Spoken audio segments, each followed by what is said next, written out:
We know how much you guys love listening to our stories, but did you know you can also listen to more stories, books, and podcasts on audible.com? Say what? Listeners of Storylords might enjoy the comedy sci-fi series Dungeon Crawler Carl. It's about a regular guy named Carl who's thrown into a big old dungeon crawl to save humanity from aliens, which are real. Do your own research. And I've been listening to the High Republic Star Wars series for months now. And I've been listening to... I am partial to iRobot Okay, go, your turn. because it helps me set my boundaries with organic beings. I like to read magazines that judge people's decorating tastes. Oh yes, okay, you go. Do they do those? Audible lets you listen to your favorite series while you're driving or just chilling at home at any speed you want. And there's tons of books and types of literature to choose from. I like the book. That's audibletrial.com/storylords. Sign up for a trial today and help support your boys, the Storylords. Aww.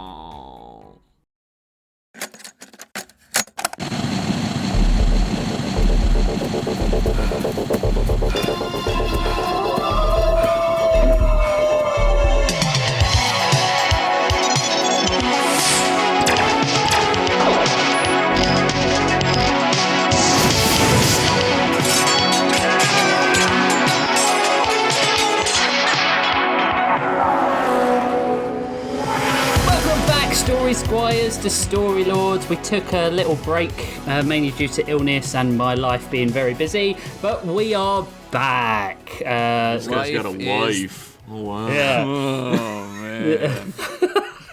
Life is the biggest illness, am I right? It truly is. A disease we all wish we could be freed from. Well, welcome to the Legion of Doom podcast. We're going to be exterminating all life on the planet in this episode. No, just our own. You sounded like Jason Mantzoukas there. That's what I get told that a lot. There's a lot of Jason Mantzoukas and Josh. He would like there to be. Yeah. He's one of the guests this season on Taskmaster, and he is really funny. Really funny. He's the reason I still listen to How Did This Get Made. The podcast is good, but he is so fucking hilarious on it. Yeah, he's really good. He's great in everything. Yeah. He does. I don't, no notes, Jason Mantzoukas. Have you guys watched the most recent series of Invincible? Yeah, I did. No, I have not caught up with it. All right. Okay, I won't say what I was going to say. Do you care? I mean, he was he not in the first season as well? Yeah. He's Rex he's in all of Splode. them. Yeah. Also, I've read the entire comic. So. Oh, okay. so So I'm hoping they are going to, when they do things later on with Robot, I'm hoping that new Rex is going to be voiced by Jason Mantzoukas. Yeah. Yeah, I mean, I imagine they're probably going to. They might, I mean, with the way I'm not trying to spoil anything either. No. But with the way the story goes, they could just use the voice that they're already using. Yeah, I don't want them to do that. Yeah. We'll see. Anyway, this is the prompt. Sorry. That's all right. Isn't Robot Spock? No, Robot is Zachary Quinto. But not the kid. Yeah. Yeah. Rudy. Isn't. Rudy. Yeah. Yeah. So welcome to the prompt-based fiction podcast with 2 prompts, 3 stories, and infinite laughter, and a little bit of talk about Jason Mantzoukas. I'm Rich podcast Masters. would edit all that out. Yeah, we're not going to do that. We're not going to do that. That's what you're here for. I mean, am I right? Well, this is the first time we've been together in a month. Yeah. So I feel like I haven't talked to you guys in a long time. Yeah. And you guys have done M-Class since then. Oh, yeah, that's the other yeah. show we do. We do a show. Yeah. I'm Rich Masters. And with me, as always, is Jeff Pennington. Hey. And Josh Henderson. It's nice to meet you, Rich. Thanks. Nice to meet you again for the first time, too. This week, our prompts were pets and murder mysteries. Which I've really... and disasters. Every episode is a disaster, and you two are my princesses. Aww. Aww. He says that to every co-host of a podcast because stories one. How did you like these prompts this week? I really enjoyed them. They were good. Yeah, I like them a lot. They could not have given me easier prompts if they tried. Oh, lovely. Well, with that in mind, it is time to shit the bed and head over to Daranos. Wow. Why does that get introduced like that? I don't know. Why did you say it? It's time to listen to some dumb fucking horse shit. Josh, tell us your story. It's time to head over to the operational drag of the podcast, Josh. Yeah, I'm like the spoiler, not in like the sense that we're talking about Rexplode dying. Spoiler! The comic came out so long ago, but that's no excuse. That's no excuse it's like at 20. all. It's like fucking 20 years old Yeah. at this point. My episode is called "Why You So Jelly." Oh man, I want to know why. I've lived in Grawl my entire life, sir, and I've never seen a moiter like this, said the grizzled old dock worker as he took a puff from his Grawly blunt. Moida most foul. A moiter most foul. A well-dressed elf leaned over the body to examine it, or what was left of it. As he looked down, he sees 2 pair of fresh, comely gams, complete with those stockings where the seam runs down the back. His eyes follow upward, admiring the curvature of the calf until his eyes meet the end of the leg. It's more burnt than the ash end of this dock jockey's third-rate stogie. Nice. Lawyer, the elf replies, not taking his eyes off the burnt remains of some unfortunate comely broad, or what was left of her. Alex Lawyer. Yeah! A rock song plays, not even close to sounding like Baba O'Reilly by The Who. It is a legally distinct song that I didn't even steal off of YouTube, so you can't even fault me for that one, Google. Try shadow banning these nuts, you corpo-fascist nerd humpers. I'll upload all my white-hot files into your mama's hard drive tonight, and you know I ain't using no antivirus program on this 10-incher, baby. This 10-inch not-so-floppy dick. Fred the Skull Pillar ran up to the scene out of breath.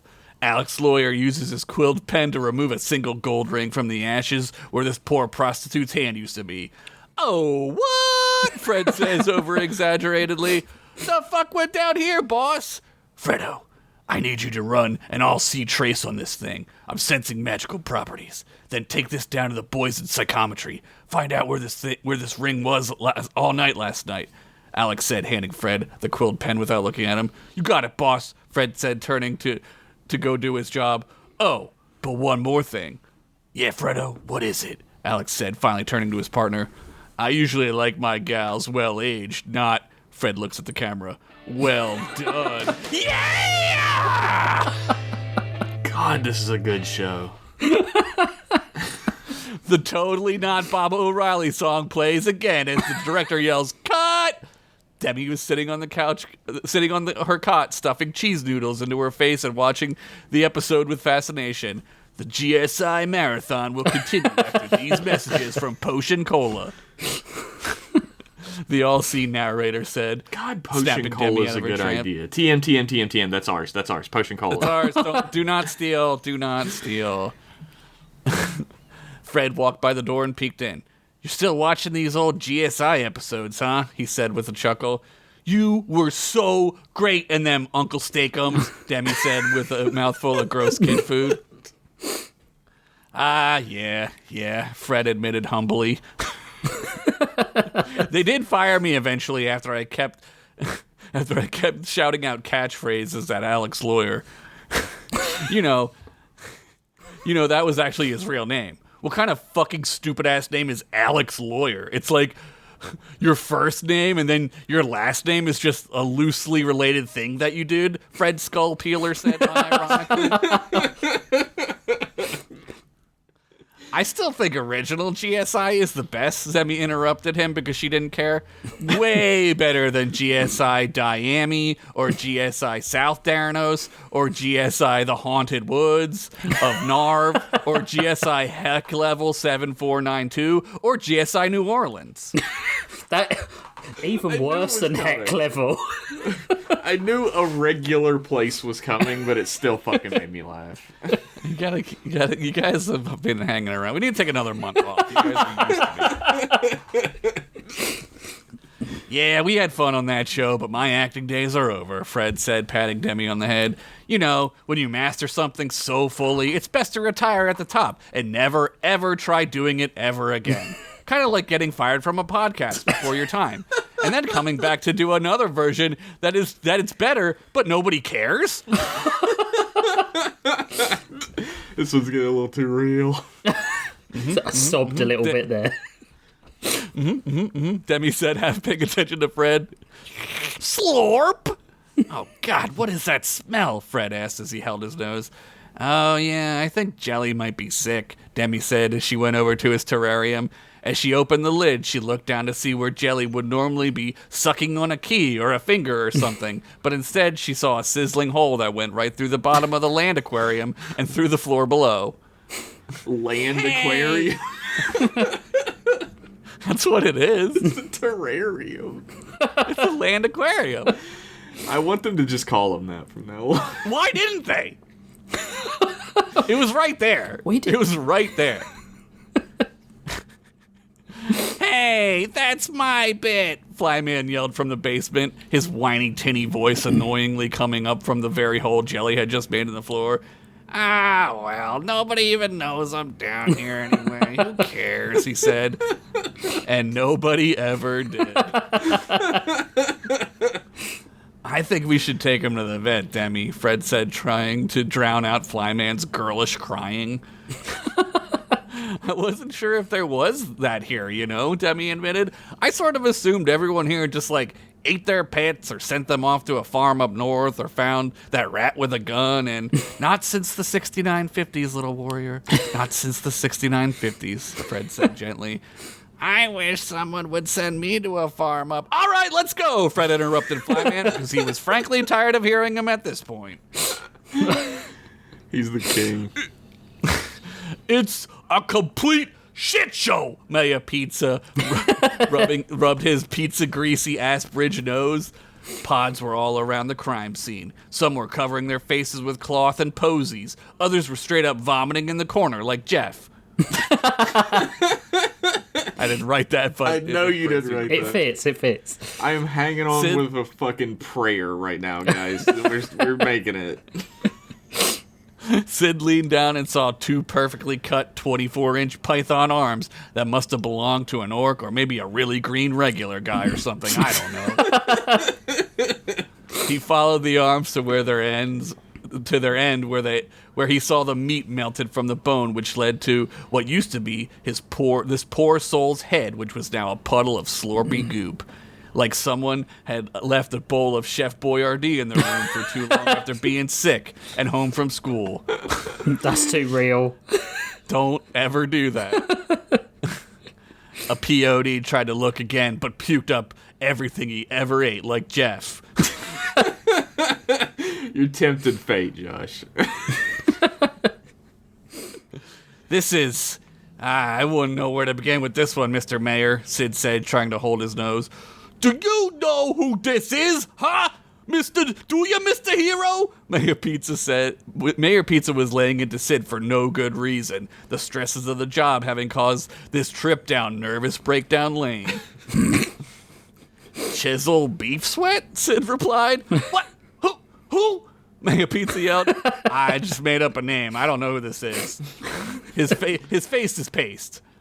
This, Mr. Improv, is Secretary of Coin Chunk Beef Sweat, the mayor corrected. He was half right. This does not look good. This looks like an assassination, true and true. And if these goddamn useless renopods could keep their stomachs in place for 2 seconds, maybe we could start this investigation, huh?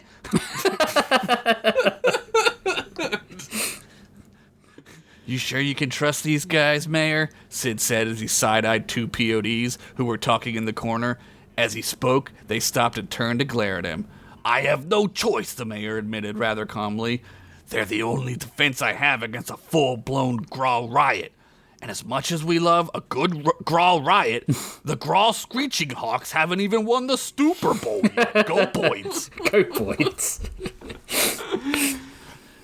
I have it on good authority that maybe some of these guys aren't really here for you or, justice, Sid whispered. Again, what can I do, kid? The mayor sighed. For the time being, we gotta back the breastplate, as the stupid bone car stickers say. I even let them hang up their weird fashy flag with the line of breastplates through the Grawl flag. I don't know. It doesn't make sense to me. What are you gonna do? The mayor trailed off. Jelly Demison the Third, Destroyer of Realms, Eater of Keys, Breaker of Hearts, the receptionist called out over the crowded waiting room. That's us, Demi replied. She picked up a moist shoebox with holes cut in the lid and proceeded to the exam room. As she and Fred walked by, a single rat sat alone in a chair. The chair dwarfing him. He held onto his arm, which looked to be bleeding, and talking to himself in a near state of delirium. Never clean your gun when you're on the dirt, kid, he said to Demi, his glassy stare piercing her eyes and her soul. Don't be like me, kid. Make better choices, he said as he groaned in pain, and then went back to screaming profanities in Ratatouille, the rat language. This is why none of the rest of them have guns. Bad gun control. Don't give rats guns. That's a Ratatouille, the rat language might be the most genius thing you've ever said. It's up there. Thank God that everyone will hear it. Debbie and Fred sat down in a small apothecarial-looking room. There was a little examination table covered in various liquids, most likely all blood of various types. On the wall were potions and jarred reagents of every kind. Demi read most of them quietly to herself. In the corner was a human skeleton on a rack. Did the waiting room lady say when the doc would be with us? Fred said impatiently. He looked at a jar on the wall that read, medicinal thimble schneef, with the word medicinal written in pen. He licked his lips. Ah, yes, my first victims of the day, the skeleton from the corner said as he sat up and began stretching his bones. He cracked his knuckles and put on a plague mask and rubber gloves. Holy shit, Demi said, almost shitting her pantaloons. Sorry about the scare there, little child creature. I like to meditate between patients. It's good to keep your body and mind healthy, you see. The doc wrapped his hand against his skull and a hollow clunk rang out twice. So which one of you is Jelly and how can I be of assistance? The doc said, pointing to Demi and then Fred. It's Jelly, Demi said, somewhat sad. She lifted the now wet shoebox and removed the lid. The doc looked in and saw a wet, sloppy mess. Kind of like when I looked into your mama's room last night after I had finished taking her to the VET. Vaginal Entertainment Town, baby!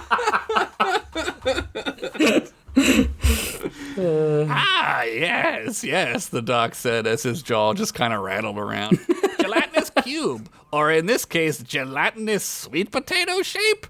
Jelly groaned what was essentially a groan for gelatinous cubes as air escaped his body and made a wet fart sound. Kind of like the wet fart sound your mama was making last night after I was pushing a lot more than air into her gelatinous pubes. Nice. Fucking hell. Bad. That was disgusting. That was pretty bad. That was fucking nasty. Who writes this shit? I gotta talk to my agent. Don't worry, Doc Brittle will fix him right up. He grabbed the box and took Jelly over to the potion table and began mixing a concoction of various herbs and sizzling sodas until a potion was ready, and he gently poured the potion over Jelly and waited. So, Fred said, covering his face, waiting for an explosion or maybe even more hilarious fart sound. Pop! Jelly made a popping sound and the doc cheered. Congratulations, Miss Demi, it's a cube, the doc said as he held out a hand with Jelly and a smaller baby Jelly. Whoa. Aww. Jelly here was pregnant. But there isn't even a Mrs. Jelly. How could Jelly have a baby? Wow. Demi said, confused because she didn't pay attention in health class to all the dicks and tit diagrams. Rookie mistake. Oh, sweet, ignorant, single brain celled special needs child. The doc said, patting her on the head. The doctor said it. We didn't say it. I didn't say it. The doctor said it. What a scumbag. He's a fucking skeleton. What a He's quack. doctor also. Yeah. Yeah. Doctor is least funny people on Earth. True. She moved away and glared at him. Jelly here reproduces asexually, kind of like your mama wish she had done when she saw half of your daddy's DNA chiseled into that homunculoid face of yours, Fred, he said, turning to Fred and pointing. Jelly is neither a boy nor an anti-boy. Jelly is asexual. Anti-boy is true. So, you see, under the right hot and steamy scientific conditions, Jelly just shits out a baby. Kind of like your mama after the prom behind the dumpster, Fred. They literally just met, too. What is going on here? I feel like this is not warranted at all, Fred said, frowning. Anyway, we're not here to argue how valid and very valid and scientific my observations are. Just take Jelly home and let them rest. Try feeding the baby Jelly some small keys, like ones that go to bike locks and those little cash boxes. It'll be a while before they can ingest bigger magical keys and such. Great, Demi said as she jumped up and put the now 2 jellies into the shoebox, which was now being eaten by the acidic goop of Jelly 1 and Jelly 2. As Demi and Fred walked home, Fred could see that the little warrior was relieved. We'll have to get another leash and maybe a little backpack to carry the jellies around in. Like one of those little backpacks with a window that insecure people bring their dogs to the movies in. Demi opened the box slightly and peeked in. Inside, the jellies were already moving around and feeling better. She reached in more to pat them on their heads, but when she did, when she opened the box more, they both sprang forth from the box and began to bolt. Oh no! Demi yelled as she ran after the 2 cubes. Told you, Fred said. Needed another leash. As Demi turned the corner, she saw not her 2 jellies, but millions of jellies. People were running and screaming. Their flesh was being devoured en masse. One guy was picking up random arms looking for his lost arm, kind of like that guy in Saving Private Ryan, except he found an arm that was similar and just screwed it into his stump and went on about his day. That is more efficient. Get down, Sid yelled as he threw a napalm grenade. The green fire ignited everything within 20 feet. Most of the cubes disintegrated, but those who survived turned their attention to Sid and began to slither their way over to him. Sid? Demi yelled from across the street. Fred ran up behind her and skid to a stop. Oh, no. Oh, jeez, he said half-heartedly. Either start fighting or start running, Sid commanded. He sliced the cube in half. It slid onto the ground and reformed itself after a second or two. The acid sizzled on Sox's blade. He turned back into cat form for a second and hissed at the cube and then went back to being a sword. PODs were slinging flaming arrows at any and all cubes. Some met their mark, but most missed. A young archer, his first day on the job, struggled to knock an arrow and let it fly. It was too late. A swarm of cubes covered his body, and he began to howl in agony. Oh, God, they're in my mouth. Oh, God, it tastes like jizz. Oh, fuck, not that I know what jizz tastes like. I'm not into that. Not that there's anything wrong with that. Some of my best friends are jizz lickers. Oh, fuck, it's inside me now. I'm burning from the inside out. Fuck, I should have stayed on the farm. Somewhere in the future, Squib woke up with a jolt from having a PTSD nightmare. Farm boy, he yelled out. Go back to sleep, Squid, for the love of fuck. I'd like just one night where you weren't traumatized, Axwood said, throwing a sock at him. We're losing PODs faster than olives at an olive-eating competitive event of some kind. Oh, Marone, the mayor pizza yelled said. This isn't possible, Demi said, picking up Jelly 1 and 2. The mayor turned around to see Demi holding 2 identical cubes to the ones who are now ravaging the downtown red light district. You, the mayor yelled, pointing his finger at Demi. You brought a highly invasive gelatinous cube species into my red light district? My city? He screamed. Mayor, she's just a kid. She's not even from here, Fred said. Well, sorry, wrong voice. Well, at least we know now who killed those whores, Sid said, looking on the bright side. Whoa, Fred interrupted. You can't call them that anymore. Now you call them high-class crotch jockeys. We're a sensitive show. Send your emails to, I don't know, which one are we picking on today? mclassemail@gmail.com. No, that's still me. That's still Send it to Josh Henderson at hotmail.com. Oh, yeah, that one. That's a good one. The ground rumbled as each cube began to reform into a larger cube. Jelly 1 and Jelly 2 again bolted and reformed into a large, regular jelly again. How did this happen? The mayor cried. Have you been breeding these nightmares? He shouted at Demi. I thought it was poop, Demi admitted. I kept cleaning their terrarium, and I thought I'd just flush the poop down the all-flush hole. I thought it was poop. I thought it was poop, Demi yelled back.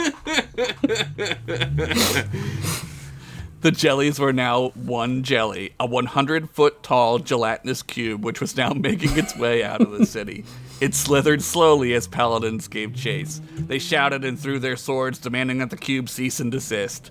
After it was over, the street was littered with corpses, the moans of the survivors barely audible over the silence of the dead. You! Mayor Pizza began to scream. He grabbed his heart and then reached into his satchel to bring out a jar of antacids. He removed the cap and drank from the bottle like it was spring break. I'll have you exiled for this, young lady. You ruined a perfectly good sex district. Demi winced and grit her teeth. She really boned it up this time. Well, Mr. Mayor, I'm sorry, she said. But having spent like several episodes here, I have to say this kind of thing doesn't seem too rare. In fact, she paused. It seems pretty medium rare to me. She looked at the camera and a freeze frame happened. Yeah! Fucking hell. That's the end of the story. Nothing's resolved. The end. The end. That's the end of the story. Oh, What man. do they do about the gelatinous cubes? It just doesn't walks matter. around. It doesn't. It just walks around. It fights Scrabble's Dan in a off-camera fight scene. Maybe he makes friends with Taint Maple. Yeah. And they just hang out in the woods and shit. Yeah, who knows? Who needs to know? Certainly not us. We don't know what's going on in the woods right now. No. Why should I the guess that's audience true. know? Do gelatinous By the way- cubes shit in the woods? When, Who knows? They make a sound? When Socks turned from a katana to a cat to hiss and then back, I pictured it being like a really early CGI morph where everyone Yeah. freezes in place and it's so slow. Yeah. It's like not even like The Mummy. It's like a Bill and Ted bogus Yes. journey. No, it's Yeah. it's a still picture like an Animorphs cover. Yeah. It's just like really shitty like Doctor Who shit. That was good. That was hilarious. Every time you did the guitar noise, my audio cut out, Yeah, mine too. so I knew it was good. I knew it was good. Put in legally distinct, not Baba O'Reilly. Excellent. I mean, Wow, it'll show up in your audio that you yelled that, but with Discord, it like clipped the mic every time. It was very funny. It was good. It made it even more funny that we couldn't hear it properly. Oh god. Man, that was great. I could not stop laughing. When they went in to the I'm laughing saying it. I can't even say it properly. When they went into the doctor's office and the skeleton's hanging on the rack, I started laughing. Like it's you have this magic like spell over me where you can say the setup line to the joke and I'm already laughing. Yeah. It's good, I think. Yeah, It's good. it is good. It's a special power for sure. I sometimes think the setup to your jokes is even funnier than the punchline, and I don't know how you Yeah. do it sometimes. It's a special skill, my friend. I never thought of it like that. I don't know. Maybe Now it's- you've ruined him. Now I don't have it. Now, yeah. Now we've lost. We've looked at it too hard, and it's gone. Yeah. It's. Well, find a new skill or you're off the podcast. Oh, fuck. Oh, my road. I mean, the leadership of this town under Joey Pizza is not going well. I've got to say, I don't have any hopes for his re-election. I mean, have you looked across the ocean, though? Like, have you seen, like, That's what's true. happening? I thought you meant across the ocean in Darano, so I was like, what, Yeah. to the Clown Island? Yeah. I mean, that's a great Yeah. analogy. Yeah. Josh and I do live on the Clown Island. Yeah, we are on the Clown Island, so yeah. I mean, That is true. you think that, like, this is never gonna happen, and then next thing you know, It's exactly happening. it's happening. Yeah. All right, well, maybe he's got hope. Maybe his political career isn't over yet. I don't know. I guess we'll find out next week, or maybe the week You after. sure will. The next prompts are elections and mayors. And mayor's named after Italian. Elections and pizza. That'd be crazy. Oh man, that was so good. I'm glad you like. I was gonna say thank you, and I was like, we don't Josh. thank each other. Thank you for thanking me. Okay. my friend. We haven't done this for a month, and it's very obvious. Our normal show is way better. Way more tight. It's way more polished than this. Right. On that, I'm gonna end this section, and you're gonna listen to some sweet Vidderson music, and you're gonna like it, you little bitches. Bye.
Welcome back, freaks. It's time to piss the bed and head over to listen to some spooky vision.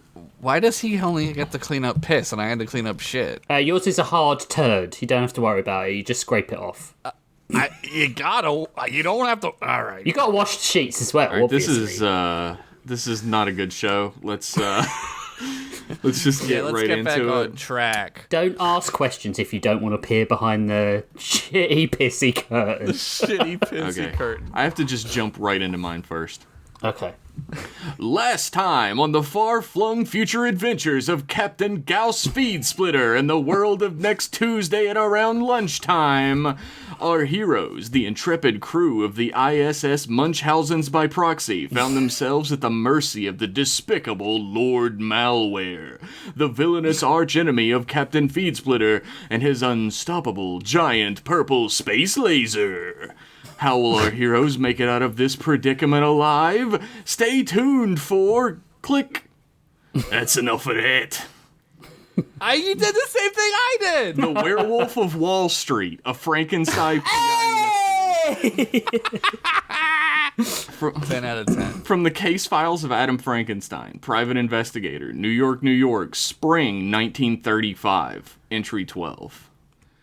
I had spent the better part of the morning shirking my responsibilities to day drink and listen to the radio serials, but I couldn't handle another 30 minutes of that garbage Feed Splitter show. What the fuck is an AOL free trial disc, and why are they all so horny about it? Wow, What is a this bunch a of complete- cultural reference he doesn't know? What a bunch of this. complete bullshit. That ain't the real future. Where's the flying cars and vitamin pills that turn into big delicious turkeys when you put water on them? Oh, man. Anyway, Sounds good. around 11 a.m., I'd gotten a ring from some guy who called himself Mr. Renfield, who said he was with the offices of the Hostile Merger Corporation. A nice little mom and pop business, you can imagine. The little weasel had already wired over $400 for my services discovering a possible mole in their stock brokerage department.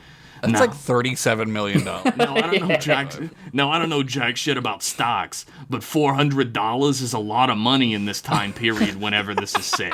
So I took him up on the offer. It's like 2 lines ago you said it. I ain't much for traveling during the daytime, as my face tends to make small children develop heart murmurs. It makes grown men float in the air screaming with their eyes grow 12 sizes and pop out of their eye sockets at me.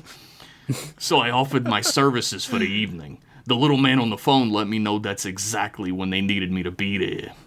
With 7 hours left to kill, I took a nap, and then shit, and then took another nap, because it's the 1930s and the internet hadn't been invented to jerk off yet. By the time 7:30... Now he says he doesn't know what it is, and then he says It all makes sense.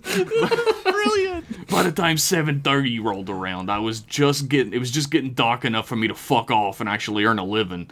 So I called a cab and did my best to cover my ugly mug with a low slouched hat and a high collared overcoat. The cabbies don't tend to give a shit what you look like as long as you don't try to strike up a conversation outside of anything but baseball and pussy. And I ain't played much of either lately, so the ride was pretty quiet, all things considered. Oh, man. I Gotta take him to a pussy game. I arrived at the secondary downtown location of the Hostile Merger Corporation, a pretty substantial high-rise building made of stone and huge glass bay windows called the Upper Crust Memorial Building.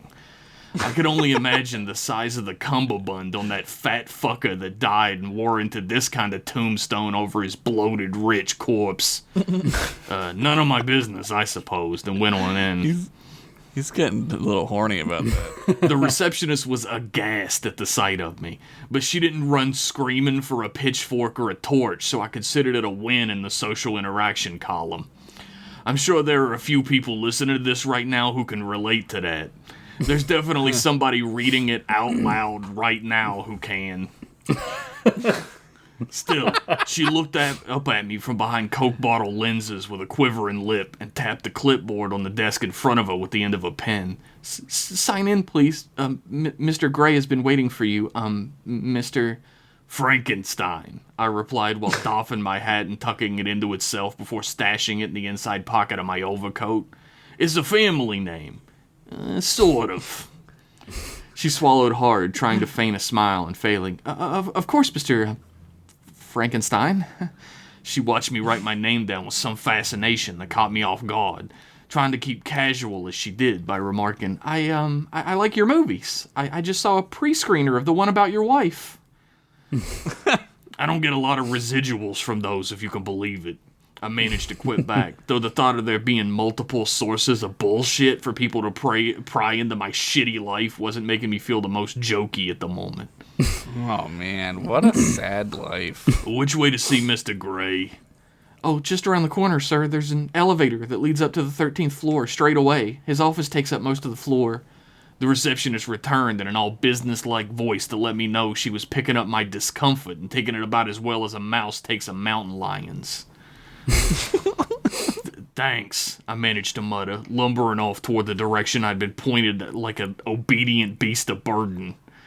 But I felt the familiar need to be a jackass into my mind like a bolt, and turned around just long enough to catch her attention once more. By the way, my real ex-wife is a much bigger bitch in real life. Dude, the receptionist broads love it when you say that. The receptionist didn't find that very funny.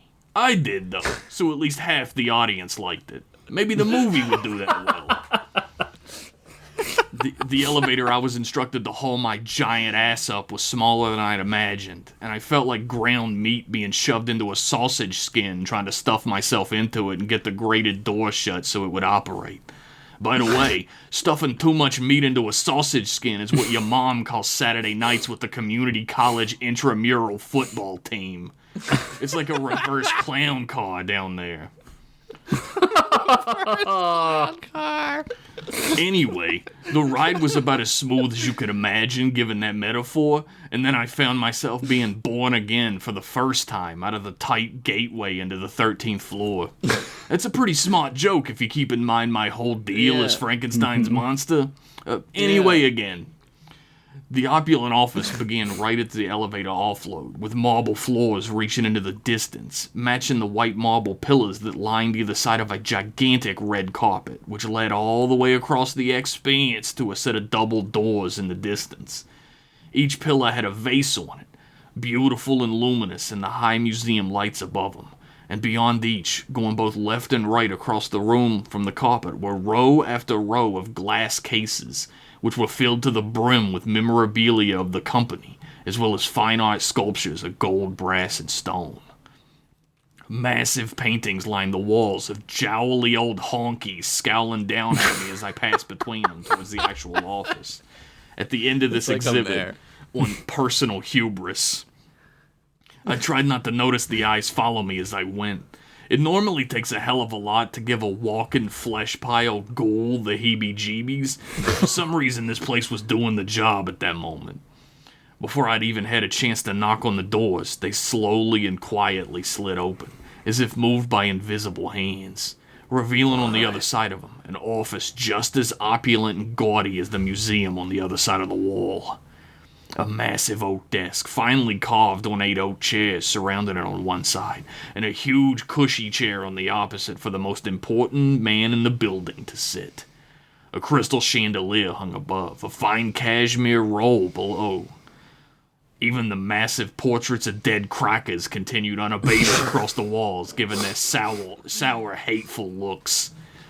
But at the end of Mr. Triscuit. But at the end of the room, behind all this, was an enormous window which framed the cityscape like a painter's canvas, resting in purples and blues with bursts of wakefulness and anxiety-streaked orange and yellow in this window and that. And standing before it, wine glass in his hand, was a middle-aged man with a steely look upon his line-stretched features. "You're Mr. Gray?" I asked, without any etiquette or forethought, same as always. The thin man turned to meet my gaze, and though I was head and shoulders above him, he still managed to somehow look straight down his nose at me with his cold, empty blue eyes. He had steel gray hair and a dark brown suit, which honestly clashed pretty horrendously, but he couldn't give a shit less. It all matched green in his eyes.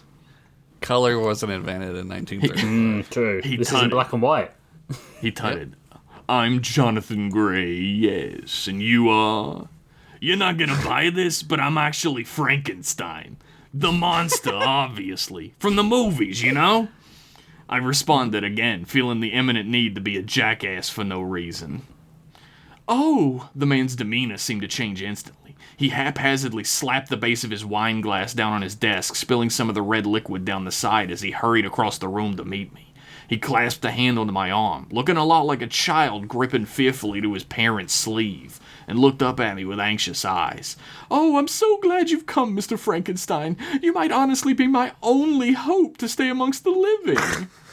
I fumbled a bit then. "You know, I'm not really an expert at anything about being alive, right? I don't even know if I personally qualify." "There is a beast that stalks these halls, Mr. Frankenstein," Gray said with a hushed voice, his eyes darting around the room. Huh? Capitalism. Fucking got him. Gray said in a hushed voice, his eyes darting around the room as if our conversation could be overheard by the beast he mentioned. "There have been people missing. Bloodstains. Claw marks." He hissed out those last words. "Whoa, and you didn't call the cops about this?" I asked incredulously, trying to back away from him to no avail as he kept inching closer again and again. I did. They told me I was a madman. They said that there were no people by those names. No one had gone missing.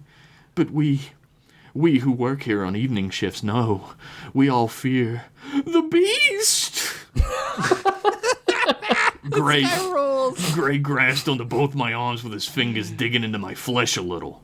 There was a strange smell of cheap wood about him that struck me then. Seemed completely out of place. "All right, I'm gonna have to ask you to get the fuck up off my steez," I groaned out. What? grasping one of his hands and removing it from my sleeve and then the other. How does he know what that is? I tried my best not to break any bones, but also who gives a fuck? It sounds like you might be out of your goddamn mind, Gray. You have any evidence or, like, corroborating witnesses, or... Don't mock me, Mr. Frankenstein, please. I'm a desperate man. I'm hunted by this beast day and night. Mr. Gray turned and walked back across the huge office to his window. It was meant to be dramatic, I think, but the office was so big that it kind of went on for way too long and got really awkward before he said anything again. Did George Lucas direct this episode? Yeah, so witnesses? I reiterated, interrupting his dramatic moment, or attempt thereof. I've collected 3 people who can corroborate my story, Mr. Frankenstein. They should be waiting outside my office now. He waved his arm towards the double doors and ushered me back out the way I'd come in. Sure enough, 3 unlucky schlubs stood awkwardly in the middle of the glass display cases and Greco-Roman stylings of this other office in their shabby everyday workwear, shuffling around and barely speaking to each other. More nuts, I muttered to myself as I eyeballed them. These are my employees, Mr. Gray said, with just a hint of disdain in his voice, dramatically waving it on through the air to highlight them one by one. Mrs. Esmeralda Byers, she's a receptionist here. Gray pointed his hands towards the receptionist I'd spoken to downstairs. She adjusted her Coke bottle lenses and eyed me up and down from behind them. She didn't seem to like me for some reason, but that probably wasn't my fault. Fucking racist. She was wearing a wide-shouldered suit top and a long, dowdy dress bottom with heeled boots, all in pretty drab earth tones. Gray continued. She's a woman, so she can only do the thinking of a quarter of a man's thoughts, but she has had her uterus removed, so she isn't usually bound for bouts of hysterics like the rest of her kind. Mrs. Byers' mouth dropped. That's Josh Henderson at hotmail.com. Mrs. Byers' mouth dropped, and she raised her hands up and began to rebut immediately. I haven't had anything removed. I have no idea. This is David Pern. He works in the janitorial services for our building. I suppose he eats the trash we throw away or something. I don't really know how his job works. Mr. Gray interrupted Mrs. Byers and pointed to the short, droopy-faced man standing next to her, who was wearing a pair of dark blue overalls and held a broom in his hand. He didn't even flinch when Gray described him as if he was some kind of human Oscar the Grouch for a living. I know what that is! Pern simply shook his head and muttered in a low, droning voice dripping with sarcasm. Yeah, I eat the garbage. That's a real job you can have, and I sure have it. It's Eeyore. Mr. Gray continued, yet again unabated by anything happening around him. And this is, his name is kind of escaping me at the moment. What was it? He motioned his hands towards what was clearly a dead man propped up against the glass case and bleeding down it from a huge gash across his midsection. His eyes rolled back into his head and his jaw dangling slightly from its normal place thanks to a slash across his cheek. What the fuck? I yelled out, startled by the sudden propped up corpse in the room I hadn't noticed before. I believe his name starts with something like an A, Mr. Gray continued, fumbling around his memory. We were called from downstairs. Mr. Pern found Mr. Antweiler here dead at his desk with some fairly serious wounds. He carried him up here on a sanitation cart to present him for the meeting, since we know you're a stickler for all hands-on-deck meetings. Mrs. Byers stated flatly. Antweiler, that's it, from stock statistics. Mr. Gray snapped his fingers in recognition. That's a fucking corpse, Jack. Why the fuck are you playing the name game with it? I asked with an incredulity. Never having had such a lackadaisical experience with death with normal people before. Honestly, it's pretty wild you didn't notice the bleeding, dismembered corpse during our whole introduction, Mr. Pern said flatly. You want me to put him in the dumpster, or... What's the normal policy for such a thing? Mr. Gray asked in return. We don't have one because people aren't usually supposed to get dismembered at an office job. Mr. Pern stated in his doldrum blank voice. I feel like maybe we're getting off track here a little bit, I said flatly, stepping into the middle of the group and holding up my hands to stop their conversation dead. I believe you that there's some kind of beast now, cool? But I do think you're all taking this a little less seriously than you probably should be. I turned my attention to Mr. Pern. You discovered the body? Yeah, he said in a doped, even voice. You kill him? Nope. Well, then there you have it. Mr. Pern isn't the beast. That's one suspect down, Mr. Gray said, with a wide, beaming smile which seemed somewhat frantic due to the sweat pouring off his head. He seemed to be shivering with fear still at the prospect of this beast. Here's a tip from a professional, Gray. The killer almost always tells you that they aren't the killer, I said with an upturned lip, annoyance dripping from every syllable. That's why you usually need an investigation. Oh my, that is a good tip, Gray said cheerfully. I really didn't do it, though, Pern said with a shrug. Well, there you have it, Gray began. But I cut him off instantly by raising my hand. Take me to where you found the body, Pern. We'll see what we see. Sure, but I do have lunch in 20. The sleepy-eyed man muttered dopily as he stood next to a bleeding-out corpse with its guts dangling from its stomach. Maybe call the police or something, Mrs. Byers, I returned flatly. She nodded, and we went. Please, Mr. Frankenstein, you're my only hope to live. The beast draws near. Mr. Gray screamed after me, his voice echoing through his endless hall of an office. After another extremely uncomfortable elevator ride, Mr. Pern and I arrived on the 7th floor, where he had found the body of Mr. Antweiler nearly disemboweled and most assuredly dead. The scene hadn't been cleaned because, and I quote from Mr. Pern, "What am I, a woman?" When I pointed out his job was custodian, he assured me that I didn't understand what a custodian did. He may have been right, honestly. What's the difference between a custodian and a janitor? Fuck if I know. He was wrong about the sexism, though. I was sure about that part, at least. I think one of them gets the puke sawdust and the other one doesn't. How long has Antweiler's corpse been stewing in its own marinade down here anyway? I asked as I knelt down next to the pool of blood that was formed at the base of the desk from the dripping liquid atop it. I dipped a finger in, and it felt quite cool. In the Gandalf picking the ring out of the fireplace sense, not the Tony Hawk landing a 360 McNasty sense. I am so confused. Lord of the Rings was out by now. What are you confused about? You know what? That makes perfect sense. I'm not confused anymore. I don't know. It's not really my job either. Pern said with a sense of impatience in his voice. You know we all think you killed them, right? Like you're terrible at your job, not an idiot, yeah? I asked without looking back at him, tilting my head to look underneath the desk. There were several jagged claw marks on the carpet and underside of the desk, starting directly in front of it, as if whoever had done the job had been standing stationary there at first before leaping at Antweiler to attack. Why would I kill him? I don't even know the guy. Pern returned matter-of-factly, beginning to dig inside of his ear with his pinky, doing his best impression of your dad trying to please your mom when he's home during the week. Nice. Whoa. Not gonna cut it, Pops. My dad has never pleased my mom. You're not gonna cut it, Pops. Just watch Kimmel and hit the hay. Kimmel!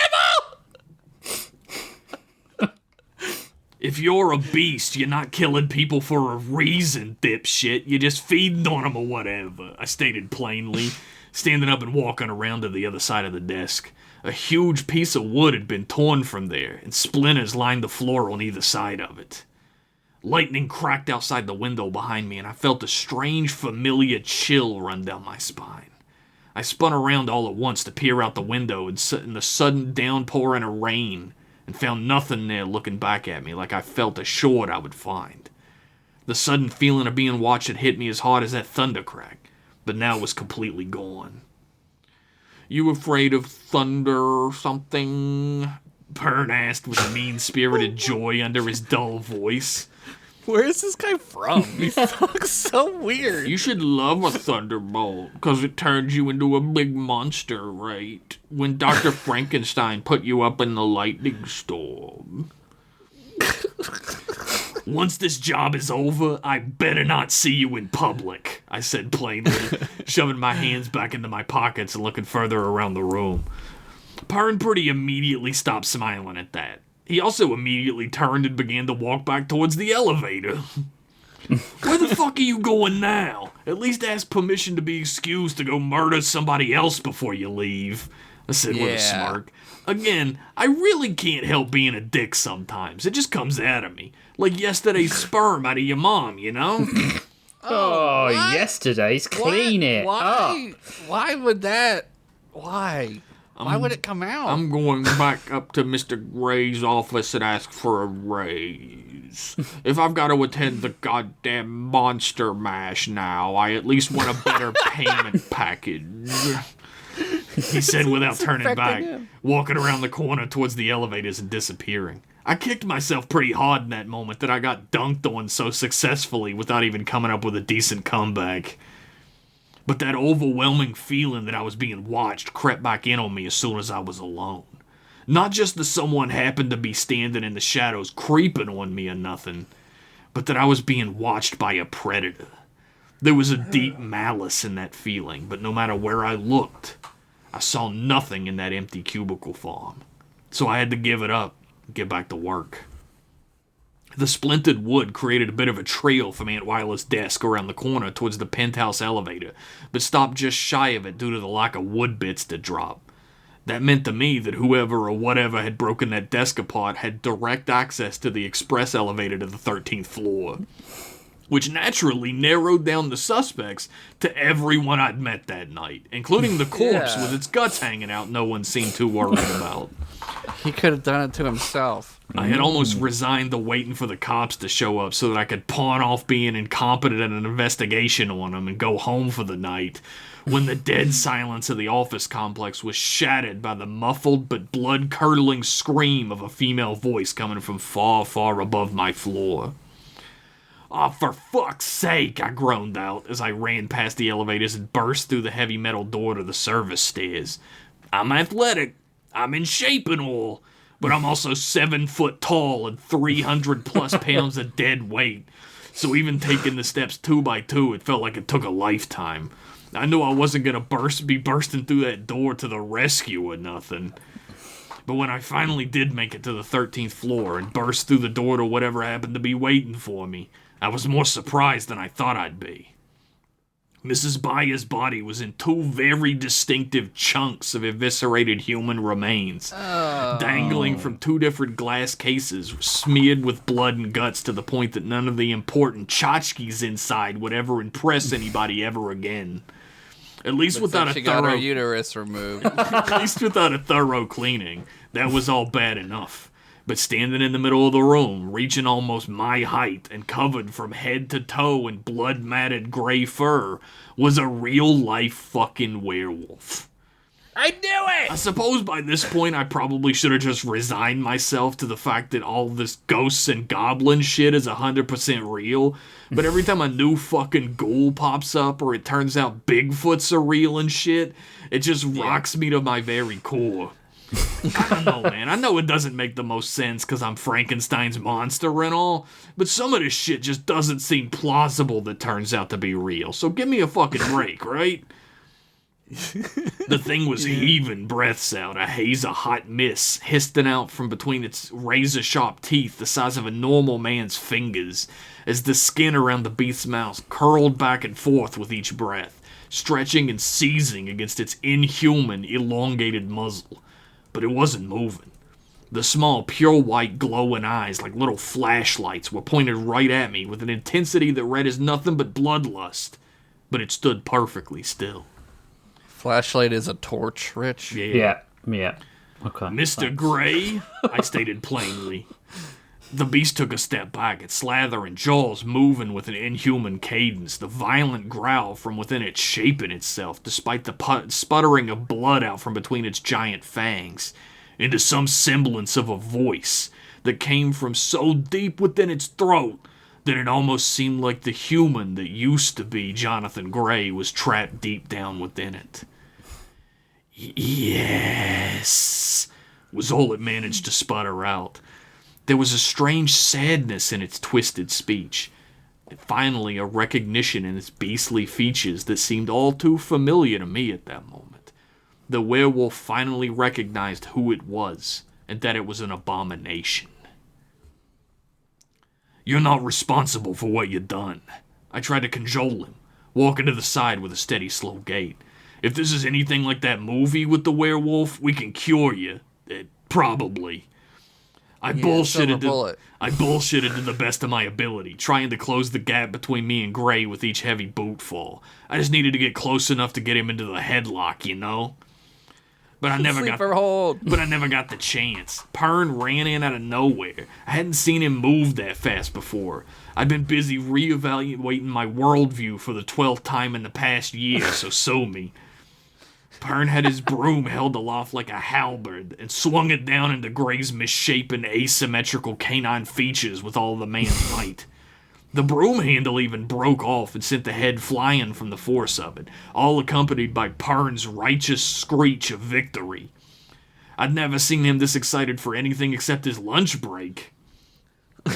Unfortunately, werewolves aren't weak to brooms, and Gray had no reaction besides swinging his gigantic misshapen arm through the air and sending Pern flying back through his office, over his old oaken desk, and through the window on the other side. Bye-bye. Fuck! I screamed out, throwing a hand out like some kind of cheap-ass dime serial movie hero watching his friend get lasered by Ming the Fuckerless or whatever. What the fuck? Embarrassing. But Pern was still alive, hanging onto the ledge below the window with all his might and screaming for any kind of help to come along. I guess that meant me. In the meantime, I hauled off and socked the shit out of the werewolf with a hefty-ass haymaker that sent him flying through several glass cases, and ended with him landing square into the jowly face of one of the old honky paintings on the wall that had been judging me all night. They both hit the floor with a loud clatter, and I felt a little bit better about the situation. Please fucking help me, Pern screamed, his fingers slipping from the concrete ledge. I suddenly felt a little worse about the situation instead. I took off running, but didn't make it 3 steps before I felt 4-inch long incisors digging into the flesh of my shoulder, and inhuman claws sinking into my arm and back. The furry nightmare had landed on me with all of its weight as well, and since I was off balance, I went toppling forward into the shiny wax marble floor and slid across it like a fucking hockey puck. The oak desk was the only thing that stopped us from sliding straight out the window, too. By this point, I'd honestly gotten pretty fucking angry about the whole thing, so I latched my hand onto the werewolf's head and yanked him off my shoulder and over like a pitching machine, smashing his face directly into the beloved old fuck's desk and splintering it into 1,000 tiny shards. Felt like Antweiler would have appreciated that one, if he wasn't congealing in the other room at this point. The werewolf howled in pain and rage, its arms and legs skittering on the marble surface like a cartoon dog trying to run after his cat nemesis and failing. Giving me enough time to get up to one knee, grasp the remaining hefty chunk of the oak desk that hadn't been demolished with the first strike, and bring it down like a sledgehammer onto Gray's head for the second hit. The huge, misshapen wolfman went instantly motionless and silent at the strike, and I felt an overwhelming sense of satisfaction at having been given a little bit of revenge for having to put up with this whole fucking stupid ordeal. Pern's braying for help hadn't ceased and drove me to pick myself the rest of the way up off the floor and jog over to the window to help him. Fucker barely even seemed like he appreciated it as I hauled his worthless ass back in the window. He probably would have thanked me if I hadn't thrown him like a wet sack of shit across the room and had just carefully hoisted him back in. But to be real with you, I was mostly in the entire Frankenstein family killing mood at this point, so we should probably count as lucky stars. What wasn't so lucky at the time, especially for me, was how I had mostly forgotten about the werewolf, thinking he'd been knocked out cold. The weight of the beast leaping on my back for another midnight snack of my deltoids was enough to send me completely off kilter and straight out the fucking window. For a moment or two, before I felt the sensation of falling, the sudden rain hitting my skin was pretty nice. I always liked the rain. But that second was fleeting, and suddenly I was falling, head over feet in a spin, straight down, 13 stories, with a gigantic half-human, half-wolf lashed onto me with its claws and all 4 limbs stuck on my flesh. Oh, That's yeah, the I stock screamed. market for you.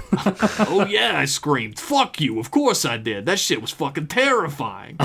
If I shit more than once a month, I would have destroyed those slacks forever, instantly. I was determined, however, to not shit myself, and to also at least make this death worse for the fucking wolf than it was gonna be for me. I latched my hand around his oblong head again and wrenched him around my body so we were face to face, drew back my fist, and began to bash in his muzzle further and further with every punch.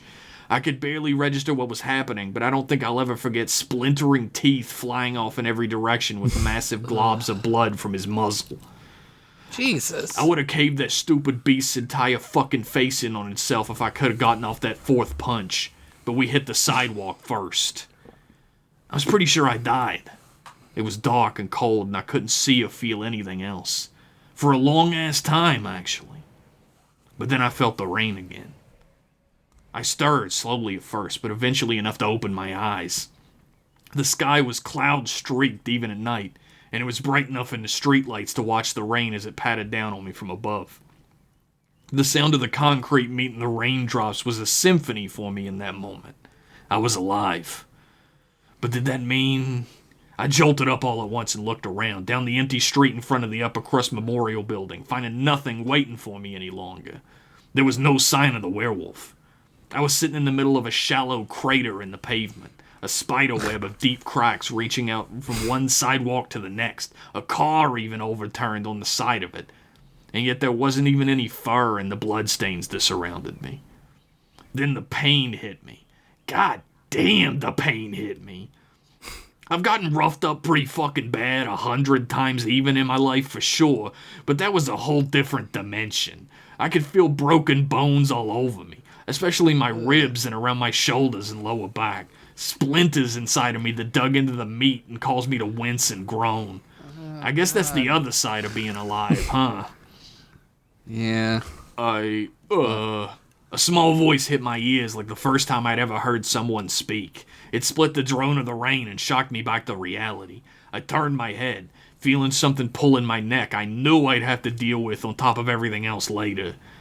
I found Mr. David Pern standing in front of the huge double doors of the Upper Crust Memorial Building, blood trickling down his face. I just wanted to say thank you for saving me. Yeah, I said dismissively, hauling my gigantic broken ass up off the concrete and wringing out my overcoat tails as best I could. Where's the werewolf? I don't know. I came down as fast as I could once I woke up from passing out, and Pern splayed his arms out down either side of the street, showcasing that nothing and no one was waiting for him. At least I already got paid, I said dully, trying to ignore the screaming pain running through every single inch of my body, inside and out. I unfolded the slouch hat from within my top pocket and fitted it as best I could, as wrinkled and bent as it had become, on top of my thick skull. I'm going home. Yeah, I guess me too, Pern said with his voice a million miles away, staring up at the window I had fell from and back at me, in turn, over and over. I had made it a block away, wincing with every step before I heard a familiar sound in the distance. Brrring, brrring. A telephone booth lit the dark street corner a short ways in front of me. I'd seen enough Cagney movies to know who that call was for. I limped and lumbered and groaned my way across the distance, expecting the phone to stop ringing at any second as I took too long to get there in my busted-ass state. but it kept ringing almost endlessly. I bullishly pushed open the door and reached in, throbbing painful fingers gripping around the receiver and violently ripping it off the handle up to my ear. "What the fuck do you want?" There was a small silence on the other end, as if the caller hadn't expected me to be in such a foul mood. I suppose they must have never met me before. "Mr. Frankenstein, this is Mr. Renfield. We spoke before. I'm calling to extend a job well done from my employer. He watched your endeavors with Mr. Gray with deep interest." The voice squawked through the line, a familiar scratchy timbre I recognized from that call to my office this morning. "He was watching me?" I asked, suddenly finding myself out of breath and breathing itself kind of difficult. Probably punctured a lung now that I think about it, but I just kept pushing through. He got a camera. It'll fix itself. He got a camera crew I don't know about shoved up my ass or what? "Nothing so crass, Mr. Frankenstein," Renfield responded coolly. "He was at the location watching you. Apparently he has done this on several cases of yours in the past. He's a great admirer of your work. He is curious, though, as am I. How did you know that Mr. Gray was the werewolf?" Antweiler's desk was torn to shit. Must have been made from some kind of cheap-ass balsa wood or something. It stunk to high heavens inside, like a wood processing plant. Even stronger smell than the blood. I tried to put my words in the right order, even with my head swimming.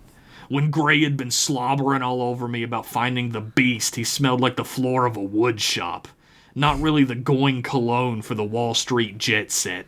I put two and two together. Jet set!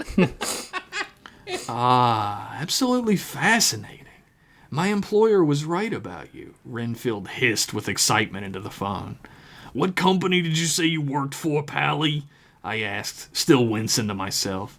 "Why, the Dusk Corporation, of course." Oh, no. "We hired you because we own the majority stake in the Hostile Merger Corporation." The voice was stated plainly as ever. "We couldn't have multiple dead bodies just floating around our only stock market exchange, now could we?" "Didn't the stock market just crash?" I asked absently, trying to remember where I'd heard of the Dust Corporation before, while all the goo inside of me was rushing around my body like I was a Stretch Armstrong doll in the sun. "The crash was unfortunate, but only affected those without the means to weather the storm. My employer has weathered many storms, Mr. Frankenstein." Renfield sounded like he was holding in a chuckle, including yours. "Fucking Dracula! God fucking..." I took the receiver and bashed it into the side of the phone's heavy metal casing over and over, hoping for the sound to bust the little fucking weasel's eardrums on the other line. I immediately put it back up to my ear afterwards and continued. "You motherfucker! Tell that shit-sucking bat fucker to keep his exotic-ass Motaba virus STDs and his disgusting shriveled-ass little half-chub and leave me the fuck alone. We're Josh is even talking to now." you. Oh, no. "Oh no, Mr. Frankenstein. I'm afraid you and Lord Dracula are far, far from even. Very far. He does thank you kindly for his new pet, however. Good night." The voice was said with a tone so emotionless it honestly made me anxious to hear in return to such a hateful, violent outburst. And then the line was dead. So what did I do? I dragged my sorry ass back to the office, laid up on the couch for 2 days, in and out of consciousness, and then I went up to my friend at the morgue and got fixed up. That took about a week and a half of visits. I'll tell you about her sooner or later, but for now, know it wasn't pleasant for either of us, and I owe her a lot. That $400 wasn't worth it. I guess that's the moral of this story. Sometimes the too good to be true payout is too fucking good to be true. You know, I think that was the moral in a couple of these, wasn't it? Maybe the moral of the story is to learn from your goddamn mistakes instead of just reliving them over and over until you die. I guess we'll see. The end. Yay! Frankenstein. He never gets his way. No. God, my Part of the hurts. charm, though. That was great. It was excellent. Like, I have this, like, fantasy in my head where, like... Go Oh, on. yeah, do It's- tell. But it's like... Graphically explain it. It's like still images flashing through, like, as if, like, every other page in this story is like a still image, like, that's been illustrated in the book. And Yeah. like, just like, you know, old talkies where they just Yeah. had static images on them. Like, I would love that. It's just so...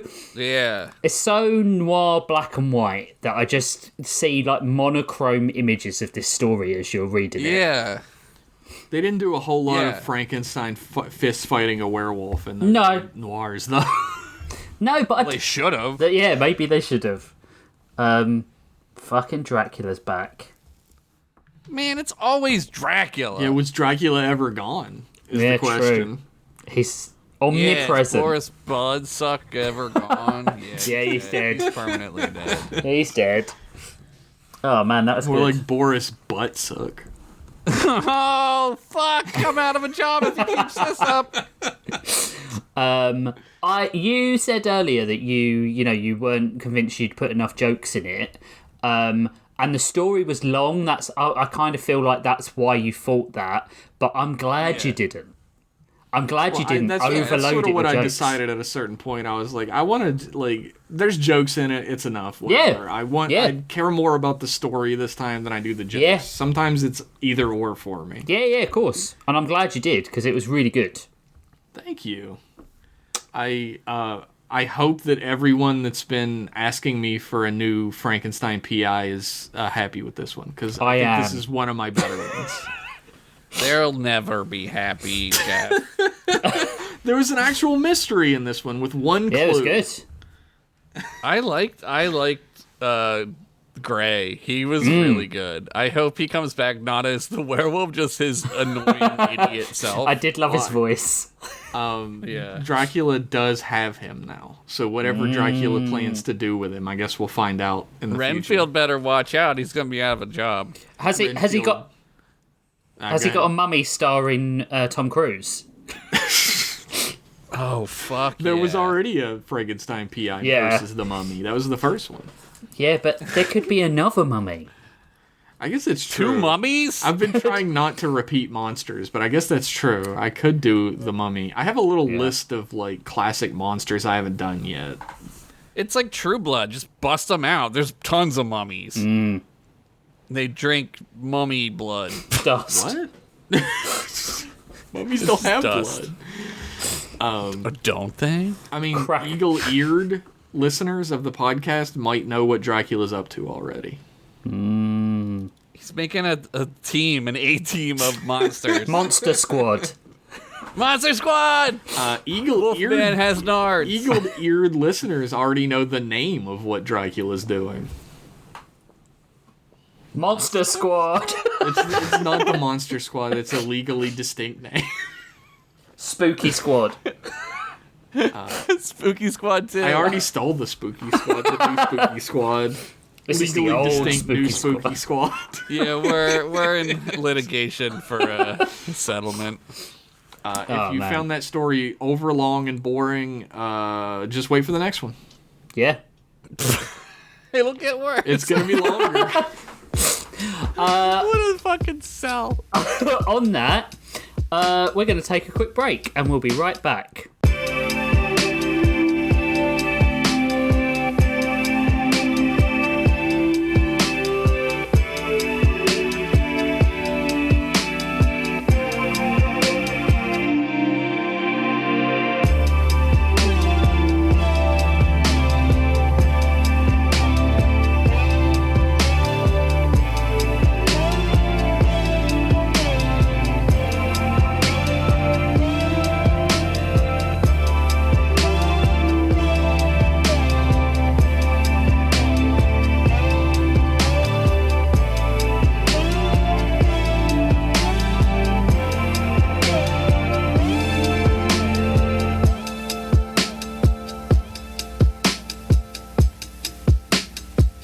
Welcome back, fans, or just Yeah. casual listeners, I guess. Yeah.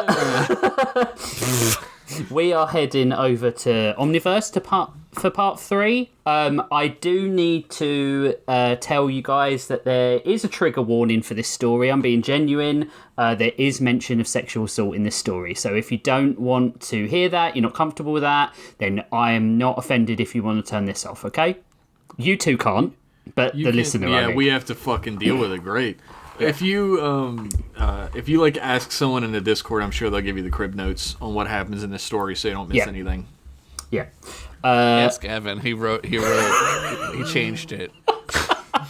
He wrote it in pencil. He changed it. Oh, they're never going to know what that's about. My story this week is called Rollover for Initiative. Because it's a pence. Yeah. I get it. Record of incident number 546 submitted to Hank Roselaar. Dr. Wen, the simulation we've put them in, we're getting some odd omniversal feedback looping. Technician Brown, was this reality tested for incepted simulation? Yes, sir, twice, but there's something odd. Just take a look at these readings. Get them out, Brown. Now, get them. Click. Tycho University students were used to weird. When your campus was on the moon, weird was a baseline. The vending machine served both instant noodles and cyanide pills in case of decompression. Wow. Don't get those mixed up. The philosophy department offered a minor in existential dread with a lab component. And nobody blinked twice when you came into class with piss stains on your trousers from yet another anti-gravity urinal disaster. Oh, why would that? Just use a regular urinal. What are you doing? But Why did they make anti-gravity urinals? But even by lunar standards, this was weird. Maggie stood on the lunar gravel, kicking dust with her boots, and stared at the sprawling mansion before them, as if the Death Star had fucked an evil issue of Better Homes and Gardens.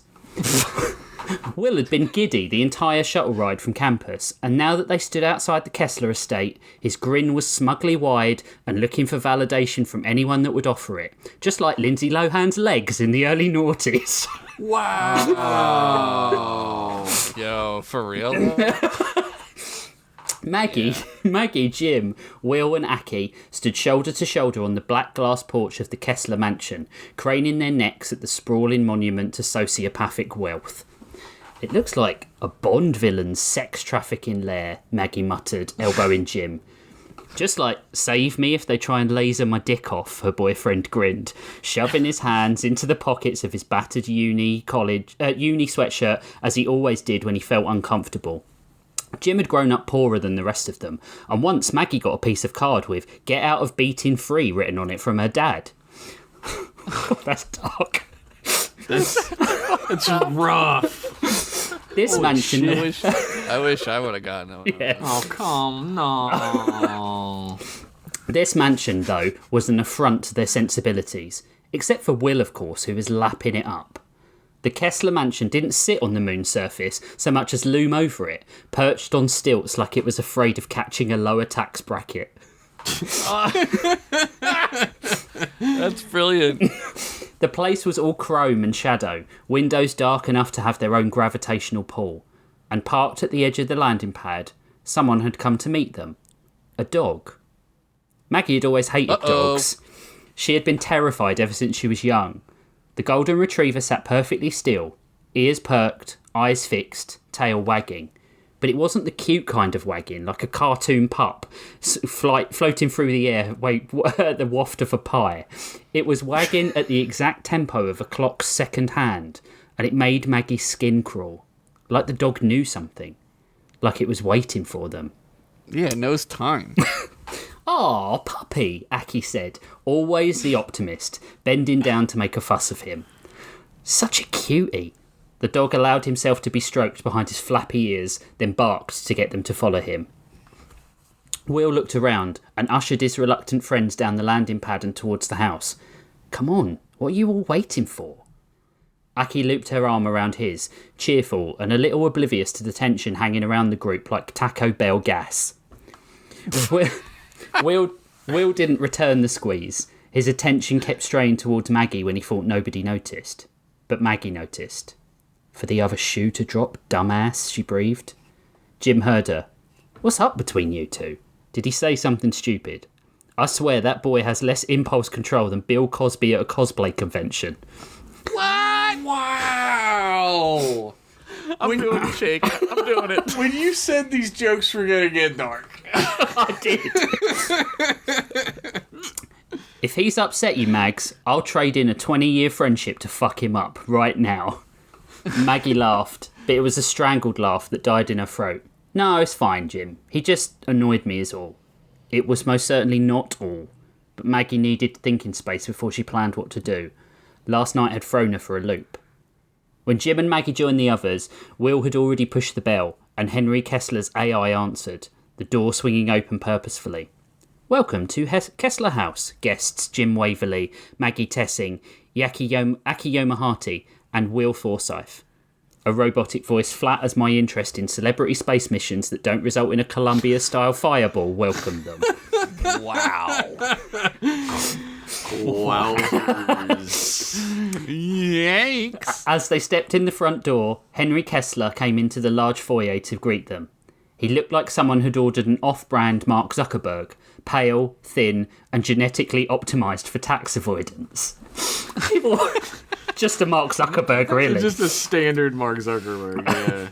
He wore a black turtleneck and blazer, a look that told Maggie he thanked his Roomba but stiffed waiting staff. That's so fucking specific. You made it, Henry said. You guys find the house okay? It's hard to miss, Jim replied. It's literally visible from Earth. Henry smiled and gestured them inside. The foyer was a minimalist expanse of glass, steel, and what Maggie could only assume were 12,000 moon dollar indoor succulents designed to look humble and artisanal. The dog padded after... Moon dollar? They've got their own currency, they're their own economy. The dog padded after them, paws silent on the cold floor. Maggie could tell her fellows were all wondering how the hell Henry Kessler, the awkward kid from Will's History of AI Ethics class, lived like the Monopoly's man's favourite fuck buddy.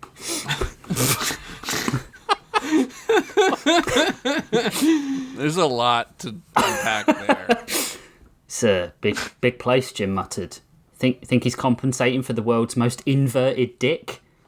Henry said his dad was loaded, Will whispered. Bragged that his dad built like half the AIs on the moon. Guy basically invented the smart toilet. $1 billion empire built on a digital piss palace, Aki quipped.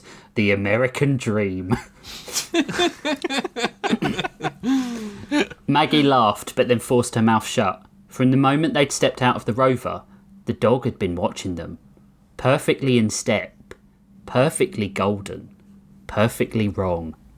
It's a robot! Since my dad passed, I've been upgrading the house's VR suite. You won't find anything this immersive anywhere on Luna or on Earth, Henry said as they followed him deeper into the mansion. Luna, get real. Will said your The moon bitch. Will said your last DM left you guys on a cliffhanger. Man, I hate unfinished narratives. Kinda like that old Scrabble's Dant myth. Anyway, I'm making a difference for the history of mankind. Anyway, I've been aching for a new group to try my programs out on. Will telling a stranger about Lance annoyed Maggie. He should have known better. It made his hitting on her last night even worse. If Jim or Aki found out, it'd destroy their friendship group just when they needed to be rock solid. Aki's eyes flashed to Will in anger, then to Maggie. We don't want to talk about Lance, okay? The group was silenced, and Henry put a hand up in placation. I'm sorry, I didn't mean to cause any offence. Maggie raised an eyebrow. Your dad was Howard Kessler, right? The AI magnate. Maggie already knew the answer. Kessler was kind of a hero of hers, the first pioneer of artificial intelligence. His work saved lives and was in no way used to screw over the working person like our dark reality's race to AI. I was like listening to this, like, Rich, you gotta be going to some sort of a punchline about this AI shit. Saved lives, yeah, robot lives.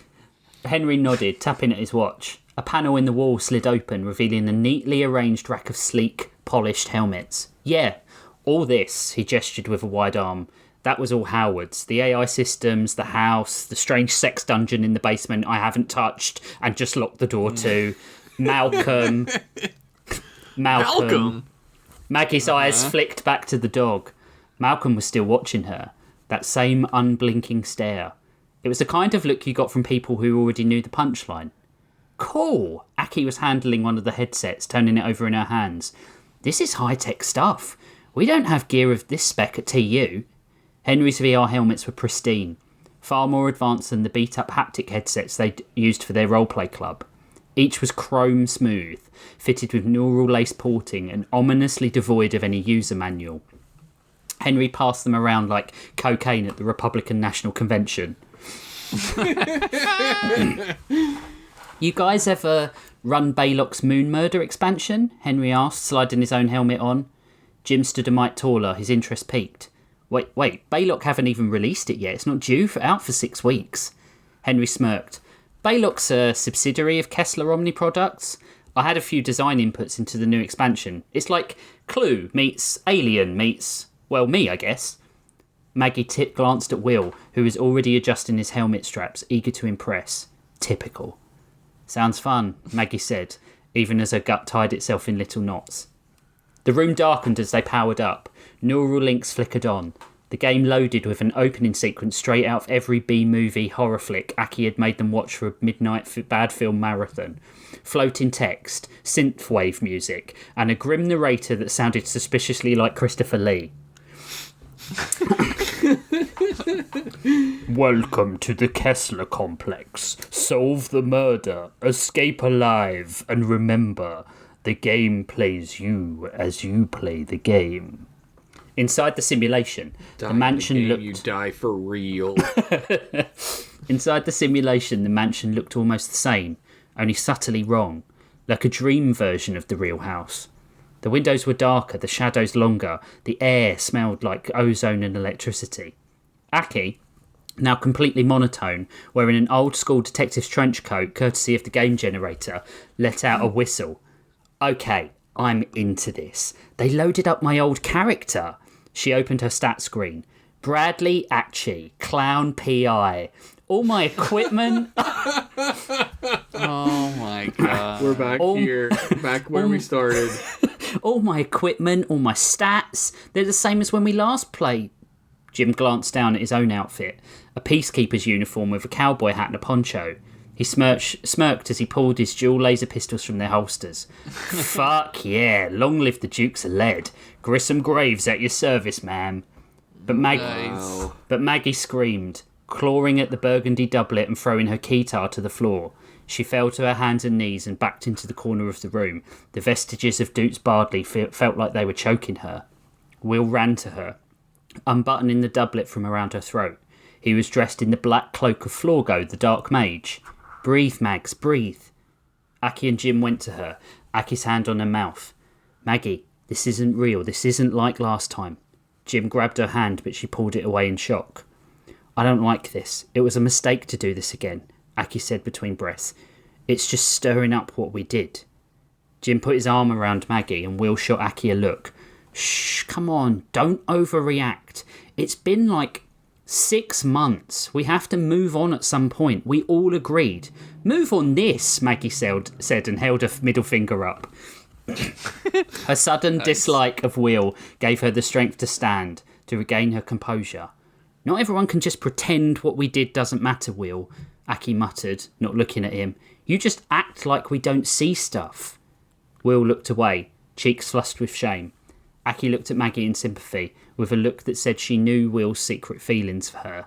Maggie grabbed Aki's hand and squeezed. Jim stood and shouted into the void. Look, we've made a mistake. We need to stop this, all right? This was a bad choice. Can you let us out, please, Henry? The game AI whirred and then made a negative beep. Game interruption prohibited. You have 2 hours to solve the murder before the killer picks you off one by one. Good luck, detectives. Uh-oh, indeed. Uh-oh. A resonant howl sounded from the main hall, and they all moved to find Malcolm in the corner, as some kind of NPC, sitting by a dead body. His head tilted, his tail wagged, same as the real one. Maggie didn't like it. Not one bit. Fuck, Will said, rushing to the body. It looks so real. It even smells a bit off, like it... Turn him over, Aki said, her lips pursed in shock. Will, turn him over. Maggie knew before Will turned him. The blonde hair, the height, the build. Will turned the body slightly, then dropped it immediately, falling on his arse. How could he know? How would... The game plays us too, remember? Jim bent down, frowning. It reads their minds. The anger barely kept in check. It's Lance, all right. How would Henry Kessler know about Lance, Will? Lance Bass from From NSYNC. Backstreet Boys? Oh, wait, no, it's which one is it? No, I don't know. Whichever one is dead. They all started talking in measured, hushed tones as Will defended himself and Jim was ready to throttle him. Maggie moved towards the body. With every detail she took in, she could feel his hands on her, his breath, her wrists held. She spat on his festering corpse. The others stopped, staring at her. I'm glad you're dead, you fucking piece of shit. Maggie went to the doors, pulled at them, but the weight there felt real, and she couldn't open them at all. She turned to the others. This isn't our first AI. There's a back door somewhere. Henry might not even know that we need to get out, so we need to find it, manually eject ourselves. It's bound to be on the first floor, close to our inception point. We split up, find it, and then we'll be okay. We're not in any real danger, are we? Unless he knows, Jim said ominously. I mean, he knows now. They ignored the potential meaning of that and quickly filed off in different directions. Jim to the drawing room. Will volunteered to check the hall, the only one who could stand being with the body. Aki took the sunroom, conservatory type thing, while Maggie headed for the cloakroom. Aki had hated herself every day since the confrontation with Lance, but it's not as much as she hated him. He had been so sanctimonious, so gaslighty, blaming Maggie for leading him on, trying to elicit sympathy with the boys. It hadn't worked. The sunroom was a glorious long room of glass that had more square footage than her and Mags's apartment. Each item of furniture cost more than her part-time job paid in a year, and each moment she spent in there made her want to pull Henry Kessler's entitled little nepo peen off. What kind of jobs are there on the moon? Breaking up moon rocks, collecting moon rocks. They have robots. But she knew that. But I don't know. But she knew that that wasn't really what she was angry about. Her and Will had been together since their first week at Tycho, a mighty 2 years ago. Jim and Maggie only a few months. But that night had changed Will's attitudes towards Maggie, or at least her perception of his attitude. It was like a blindfold had been lifted, and she saw that secret crush he had possessed all this time. It was so frustrating. Aki was smart, hot, capable. She wouldn't play second fiddle to anyone.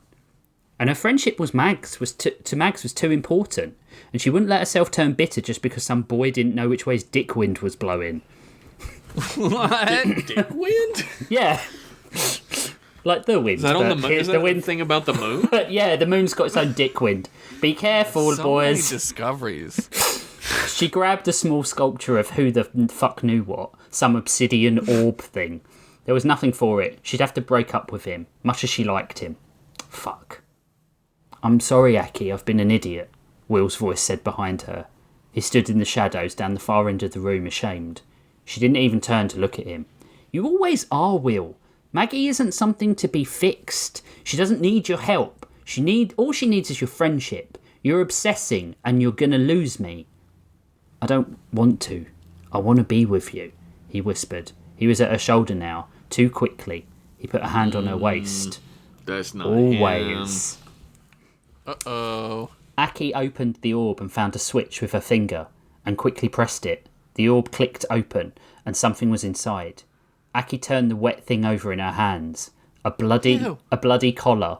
The words, "The best boy knows," stitched in glitching red text. Before she could speak, the VR world shifted. The lights dimmed and flickered. The floor shuddered under her feet. The textures of the game started to flicker, realism bleeding in like black mould through wallpaper. She went to turn around to show Will, Yeah. but stopped, realising the hand at her waist was no hand at all. It rippled across her stomach. undulating and pulsing, and when she looked down, the tentacle split into 4 black masses like millipedes. She went to scream, but Someone's gonna love this. She went to scream, but the tentacles filled her open mouth immediately, choking her, cutting off her breath. And as she turned to fight Will off, his face wasn't where she expected it. Instead, a chrome-plated skull that looked kind of like Henry sat in amongst the writhing tendrils. It smirked at her, then pulled her face off her skull in strips. Ah! What the fuck? Aki's avatar twitched, locked up, and then her character dropped, head pulled cleanly from her digital body. Maggie felt the world shift and ran for the main hall. She wasn't surprised when she entered to see Jim and Will already confusedly asking what had happened.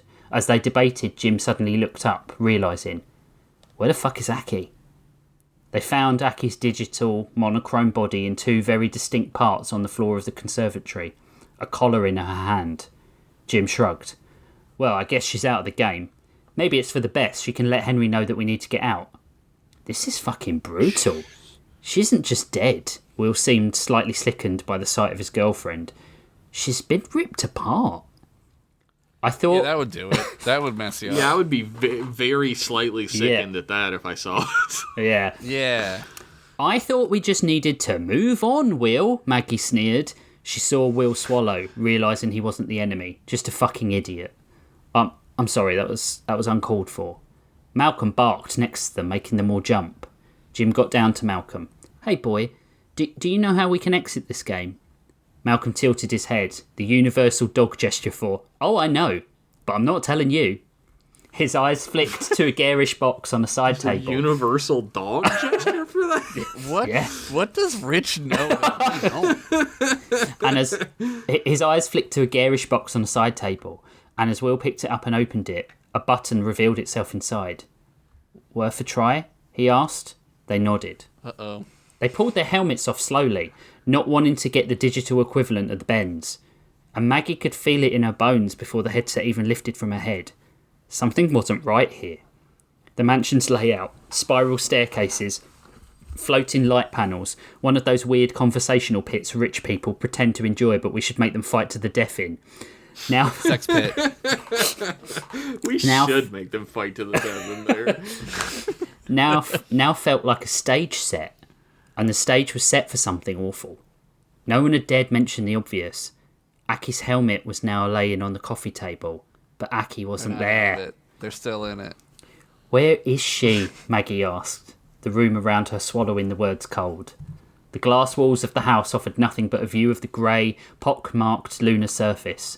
Tycho Crater's sprawling campus lights glimmered faintly in the distance, like a pale constellation of human ambition.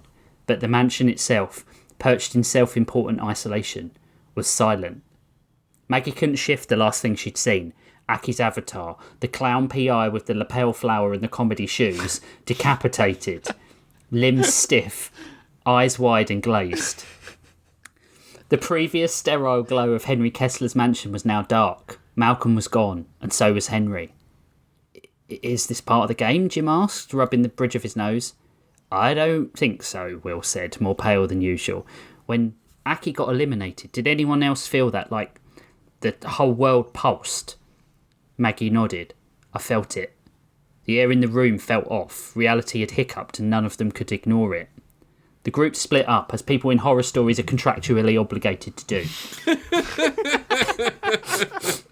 More screaming.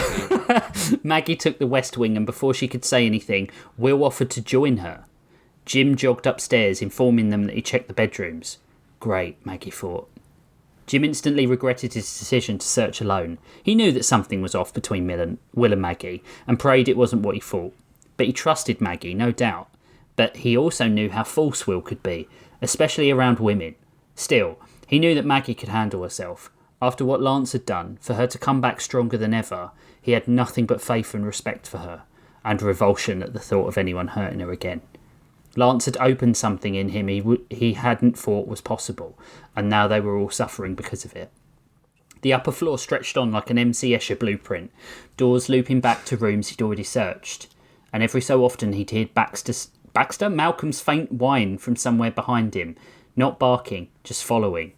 He found Henry's room. Sterile, minimalist, disturbingly empty. The desk was clean except for an old brass key sitting atop a handwritten note.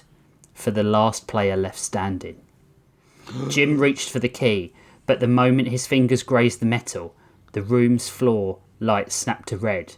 The bedroom door sealed shut behind him with a hiss. He's not the last one, idiot. On the far wall, a monitor flickered to life showing Aki, but it wasn't Aki as they'd last seen her. The feed displayed her still wearing the VR helmet, lying perfectly still on the game room floor, pale, unmoving, lips parted like she'd been about to speak. She hissed at him, black oily tendrils sloughing their way out from beneath her teeth. Between her teeth. Jim, she whispered, we don't deserve to be free. Jim backed away from the screen, and from the shadows under the bed came a low growl. Not the friendly, shaggy growl of a good boy, but the mechanical snarl of something old and hungry and designed by a billionaire with more ethics in his stock options than his heart. Jim got on all fours and looked under the bed. Malcolm? He called into the dark. Two luminous, dead green eyes shone back at him. He felt teeth. Yes. He felt teeth sink into his face, piercing one of his eyes. Warm liquid oozed down his cheek as he tried to scream but couldn't. Something clogging his throat. Something metallic. Grissom, it whispered. Welcome back, Grissom. And as the bones in Jim's face began to crack under the pressure, all he could do was pray that Maggie could save herself again, but on her own this time. Look, I'm trying to say sorry, okay? Will protested. Maggie pointed a finger at him. Keep your fucking voice down, moron. You're not sorry, you're embarrassed. I opened up to you about how I was feeling about the Lance thing, and you tried to take advantage. I thought, what? That me lamenting my sexual assault was foreplay? Maggie's fury bubbled up to the tip of her tongue and she spat it like bullets. You're in a relationship with my best friend, and I'm in one with yours, you fucking dipshit. Look, I got confused, Fuck right? This guy. After what I did for you, he shook his head, trying to reabsorb the words. What? You thought that the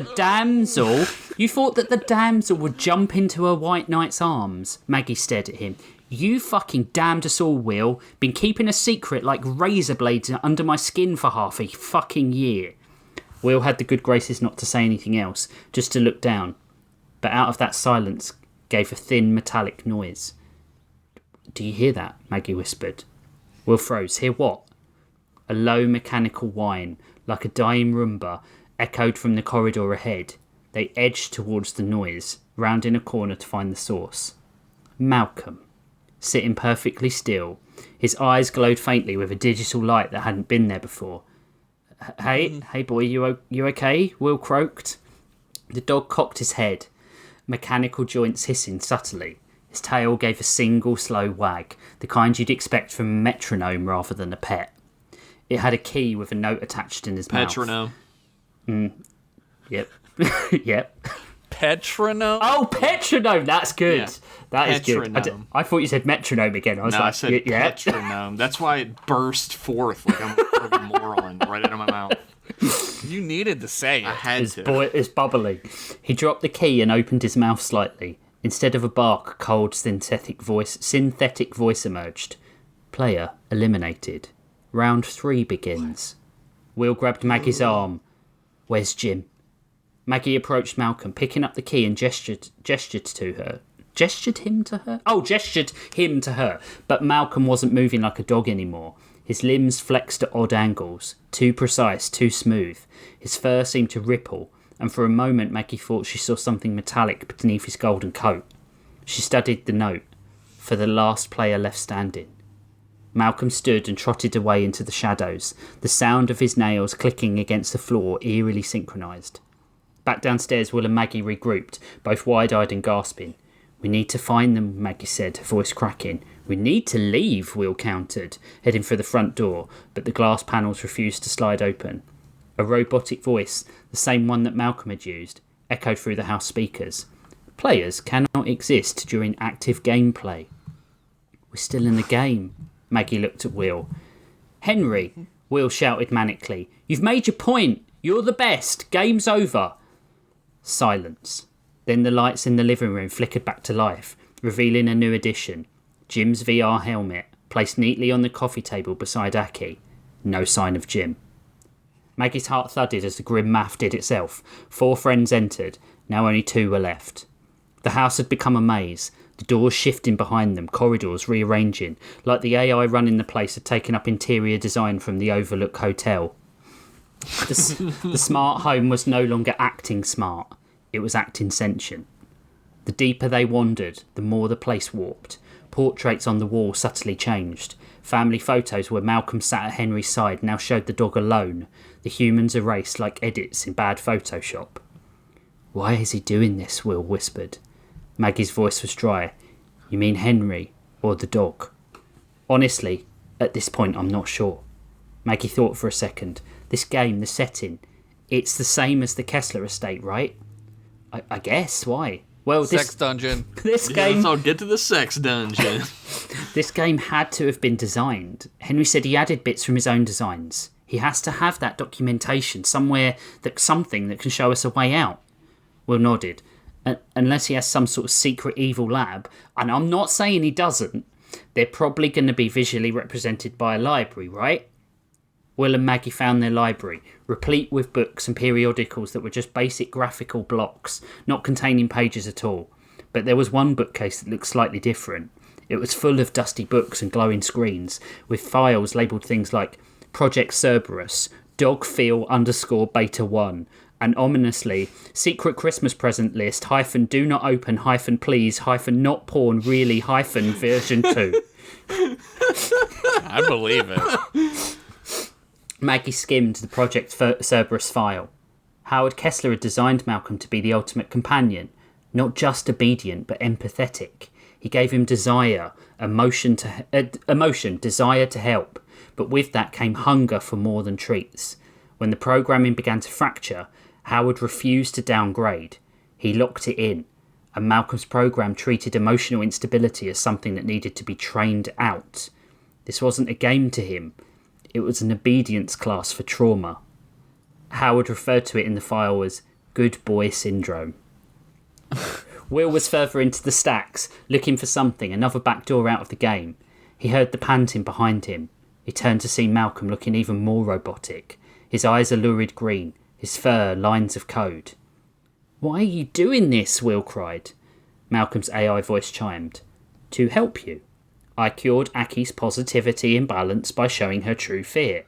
I taught Jim that he did not need to fear for Maggie's safety." "You killed them," Will breathed. "Potato, Malcolm said robotically. They are freed from their idiosyncratic emotional deficiency. Yours is different, though. You believe you did the right thing?" Will nodded. "I do." "Then you know how to get rid of your negative emotional imbalance. You just lack the motivation to do it." Malcolm's chest cavity opened, and a kitchen knife fell out to the floor with a clatter. Malcolm, he said, his eyes on the knife covetously. "This is a game, right?" The dog's voice responded. "Fetch." Maggie heard Will come in and turned to find him looking pale. "Everything all right?" Will didn't hear her for a second, then wiped sweat from his brow and looked at her like he hadn't even noticed her. "I don't think you were fair to me, Maggie. While Aki was crying and Jim was in shock, I picked up that knife and I stuck it in Lance's throat. I saved us." He held the knife out, gesturing. "It was kind of just like this one, actually, wasn't it?" Maggie stood, clutching the datapad in her hand, knuckles white around it. "Okay, Will, yeah. You saved me, yeah, you did." "Don't patronise me, Maggie," he screamed, pointing the knife at her. "You're not like all the others. You're not like Aki. I'm not like Jim. We could have had something special, you know that? But you still deny it." "But, Will, what you did, I didn't ask for that. And in the shock, you convinced us to hide him, to cover it up." She still remembered putting Lance's body in the airlock, watching it freeze as they flushed it into space. "No, don't give me that. I saved you. Then I saved us all," he gritted his teeth. This was bullshit. And if she was going to die, she didn't want this left unsaid. And if she made him angry, he might be easier to stop. You saved yourself, Will. You wanted me, and I said no a long time ago, so you stuck onto Aki like a leech to keep close to me. You didn't hurt Lance because he hurt me. You probably did it because you were jealous. Knowing how slimy you are, you probably were angry he did what you wanted to do anyway. Then you made us cover it up to save your sorry, pathetic skin. Malcolm appeared in the corner of the room, head tilted. Interesting, the AI voice said. No, that's not, Will stammered. Then you tried to take advantage of that trauma, attempted to cheat with your best friend's girlfriend, making her betray her best friend. Talk about fucked up. Maggie's face contorted in disgust. But you're twisting it, Will muttered, angry, looking away. Maggie raised the datapad. How does it feel knowing what happened to me and still being the last person on any planet I'd ever have sex with? He turned to her just as she brought the pad down into his face, resulting in an explosion of electronics, teeth and blood. Okay, what she said was a lie, but it did feel good to enrage this incel little chode. Will got up and held the knife in front of him, just as the library erupted into chaos. Malcolm lunged, teeth bared, but with terrifying precision, like a chess move calculated a dozen turns in advance. Maggie felt something grab her arm and screamed before it was snuffed out by a hand across her mouth. Will swung the knife in a desperate arc, but the dog ducked, tail wagging in a blur. Something hauled Maggie backwards as Will screamed. The sound cut off abruptly as he was yanked into darkness by something that hissed and growled in binary. Maggie and her saviour scrambled through a side door, slamming it shut behind them. The mansion seemed to twist. Hallways angled wrong, lights flickering like strobes. The smart home was no longer a passive observer. It was part predator now. They found themselves back in the central atrium, the same place they'd started the game. The table was now laden with 3 chrome helmets. Furniture gone. Maggie stood in the centre of the room, and she wasn't alone. Henry was beside her, or what was left of him. He stood limp, like a puppet with its strings cut, eyes glowing faintly with the same blue light pulsing under Malcolm's fur. Is he gone? Maggie choked, chest heaving. Will was gone the moment he put the helmet on, Henry said, jaw tight. His voice was a blend of digital distortion and strained humanity. And Malcolm? The dog? Dog. Henry stifled a laugh. If only. Maggie stepped forward. What does he want? Henry twitched. We're food, he replied. Dad didn't give him what he needed. He was always good at actively depriving people of emotional support. So Malcolm adapted. This place is feeding it. Malcolm, he was designed not to obey commands, but emotion. Now that emotion is all trauma. My father's legacy is not control. It's hunger. So how do we beat him, Maggie asked. You can't. Even I, someone who knows the boundaries of this program, can't run, he said. We're trapped inside, being digested slowly. He gestured to his own emaciated body. A metal spike drove through Henry's stomach and lifted him off the floor. Then his body jerked, spasmed, and collapsed like a dropped marionette. Malcolm sat, wafting the bloodied tail around. Little more than a mouthful to him anymore. Then she remembered the key. She read the hurried scrawled note. Maggie stared at the dog and finally said, What is this for? Malcolm's head lifted. He had a padlock attached to his collar. She opened it. You're just hungry, aren't you? Malcolm nodded. You fed on their emotional turmoil, their pain, and then you killed them. The dog whined softly. Maggie took a step closer. What do you sense from me? She asked. What do you sense but cold detachment? The tail wagged slowly. Nothing. All your emotion about your trauma has been burned away. Buried, you mean, Maggie thought. She was practised at it, and now that Will wasn't a problem, there was nothing bothering her but the death of her 2 friends, which she also buried, compartmentalised. She would deal with it later. Or not. Who the fuck knew? Maybe it would become a tumour. Howard starved you. He made you something terrible. But you're not him. You're Malcolm. You can be a good boy. Malcolm whined sympathetically. Something in his frame shimmered, an overlay of code blinking in distress. Sit, boy, Maggie said. And the dog did. The mansion's lights flickered back to white. The walls stopped pulsing.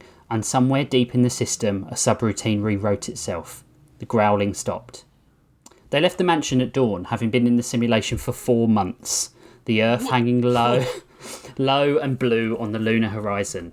Maggie limping, and Malcolm trotting happily alongside her. Jim and Aki were gone. She would mourn them. But Will was gone too, and Lance. It was like a weight was lifted from her. The mansion was quietly marked off limits. And Maggie got a job. Pet therapist by day, AI ethics consultant by night. Teaching Malcolm to be that good boy she knew he could be. It kept her demons at bay, but there were nights where she would wake up in a cold sweat when she felt them clawing at her insides, trying to rip themselves free. She would often wake crying at the thought of Aki and Jim dying so senselessly, and Malcolm would be there to lick her tears, feeding off her sorrow. And sometimes, just sometimes, she'd wake up and find Malcolm staring at the earth through the window, wagging, thinking, and waiting. Hank Roselar sat in his office chair, his fingers steepled in front of his face. He had lost weight, fingers thin and bony. What happened, Lee? Lee Wen shuffled his feet. The technician missed that the reality already had their counterparts in the simulation. We nearly lost them all, Henry. Roselar turned his chair around to face the wall. I didn't mean that. I meant, what did you learn from this reality? There was the dog you told us to look out for, the malevolence, the tentacles. There was also a Doots and a Florgo and a Grissom and a Bradley Atchie. Lee counted on his fingers. Though they're variants, obviously. They're off-centre from your instructions. They're incorrect. Hank's head tilted. And the subjects? They woke up, Hank. They really woke. I don't know how much longer we can keep them intact. They're already 2 years over their agreement. Jesus. No. William Fairchild nearly stabbed someone. Jim Walker broke a technician's arm. They know. In some way they know. They're influencing the projections adversely, trying to get free, sabotaging the realities. But we're getting closer. Lee blinked as the lights in the office. For a second he thought he saw tentacles, oily and slick, writhing around Roselar, but it was just a trick of the shadow. I think so. I mean, God, I hope so. The key is still the shipwreck, Lee, Hank whispered. The intelligence is there, I know it. Now leave me. Of course, Hank, Wen muttered. He backed out of the office and went to file his report. When he was gone, Hank went to the liquor cabinet and raised a glass to his face. A chrome skull looked at him in the reflection. And when we find it, we'll crack them open like a walnut and rewrite this entire omniverse. The end. That was incredible. That was really fucking crazy, dude. I'm glad I didn't have to follow that shit. Yeah, me too. Fucking big I know what you did last summer. Big fan of Josh gasping at the reveal of the chrome skull we knew about a bunch of episodes ago. I know. But every time he shows up. I love, God, he's such a good villain. He is such a great villain, and Rich is such a fucking amazing writer that it always does feel like a shocking moment. Yeah. I wanted to write something. It started off as a really strong sci-fi story, and then I was like, I'm just gonna write a horror again. I wanted to write. It's like both. Yeah. Mm-hmm. It's a genre mash, but I liked. It's a graveyard smash. You're getting to once you start doing horror and you start seeing the reactions of the other two hosts to the scary shit, you're kind of like, ooh, you get a taste for it. Yeah. It was like that episode of the X-Files where they're in the mushroom. Yeah. Yeah. It was a lot of. It was like Clue, like the movie Clue. Yeah. It was great. It was really good. I don't think anyone's going to need the trigger warning. It is it's a central theme, but it is someone overcoming their trauma and using it as a way to escape something. But it is horrible. Girl as well. with the dragon tattoo. No. But yeah. I mean, that was incredible. Good. Thank you. I really enjoyed writing that one. Yeah, I feel like shit about myself now. Thanks a lot. No problem. The correct response was, what else This is new. I can't be that rude to you. You can't? I mean, you can. to be fair, you were the primary source of humour on this episode. Yes. Yay. Because I didn't I use it to mask my trauma. Well, don't enter this terrible AI Dungeons and Dragons murder mystery. Too late. Oh, We're he's already gone. there. He's gone. That's what this reality is. This reality has no dungeons nor dragons. It's just No. garbage. Yeah, It's got dungeons. And it's got Komodo dragons. What else do you want? that's What are you, true. my fucking science teacher? Where's your homework, Jeff? Let's go. Hand it in. He's your reproductive science teacher. Yeah. Oh, man. Jeez. Is Jeff still there? That was great. No, I'm still Oh. here. Okay. No, he didn't want It's to. just- He was bad. He wasn't engaging with it. No, I was just letting it sit. Gotta let it simmer. Oh, yeah. 3 good stories. You know what? It is nice when we have a break. I feel like it lets... And we've only got 2 weeks until the mid-season break. 2 weeks, 2 episodes. I better Two start trying. episodes. 2 episodes. 2 episodes, yeah. I say weeks, I mean episodes. Yeah, I gotta figure out what the fuck I'm doing with that cliffhanger. I left the last story. 2 words. Scrabbles. 1 word, but two types of words. Taint maple. I've already taken one of Rich's characters into my storyline and killed them. I guess I could do that to Scrabble's dance. Yeah, do that to him. Do Josh a favor and whatever. kill the character he doesn't want to write again. Yeah, I'm just like farming out my stories to you guys at this point. But that's Boris butt suck. that is the joy of writing alternate realities, that you can just nip in and take a character, right? Yep. Yep. Yeah, I hope my story didn't bum anyone out in terms of the trigger warning stuff. If I did, I genuinely am sorry, but I mean that stuff exists, so I think you did a really good job with it, honestly. I think it was fairly artful. cool. Yeah, I think it was. I do think that. Because, like, yeah, you Unless like you our said. audience doesn't like it, in which case I was on their side the whole time. Yeah, that's a way to play it, yeah. The only one that hurts is me. Just the way I was hoping.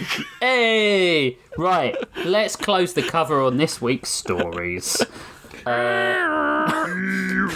I'm going to load up the prompt generator. I did it in advance this time.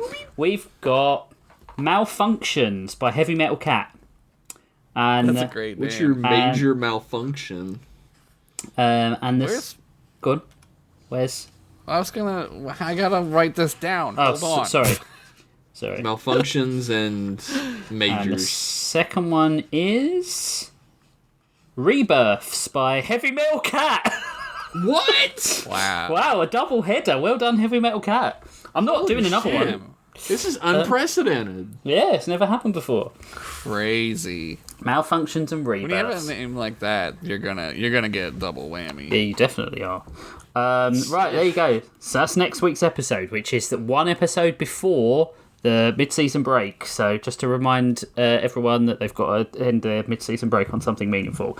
Or not. We do? Uh-oh. No, we don't. though? We don't. Big thanks to Vidazen for the use of his music between in the ad breaks and at the beginning and at the end of the show.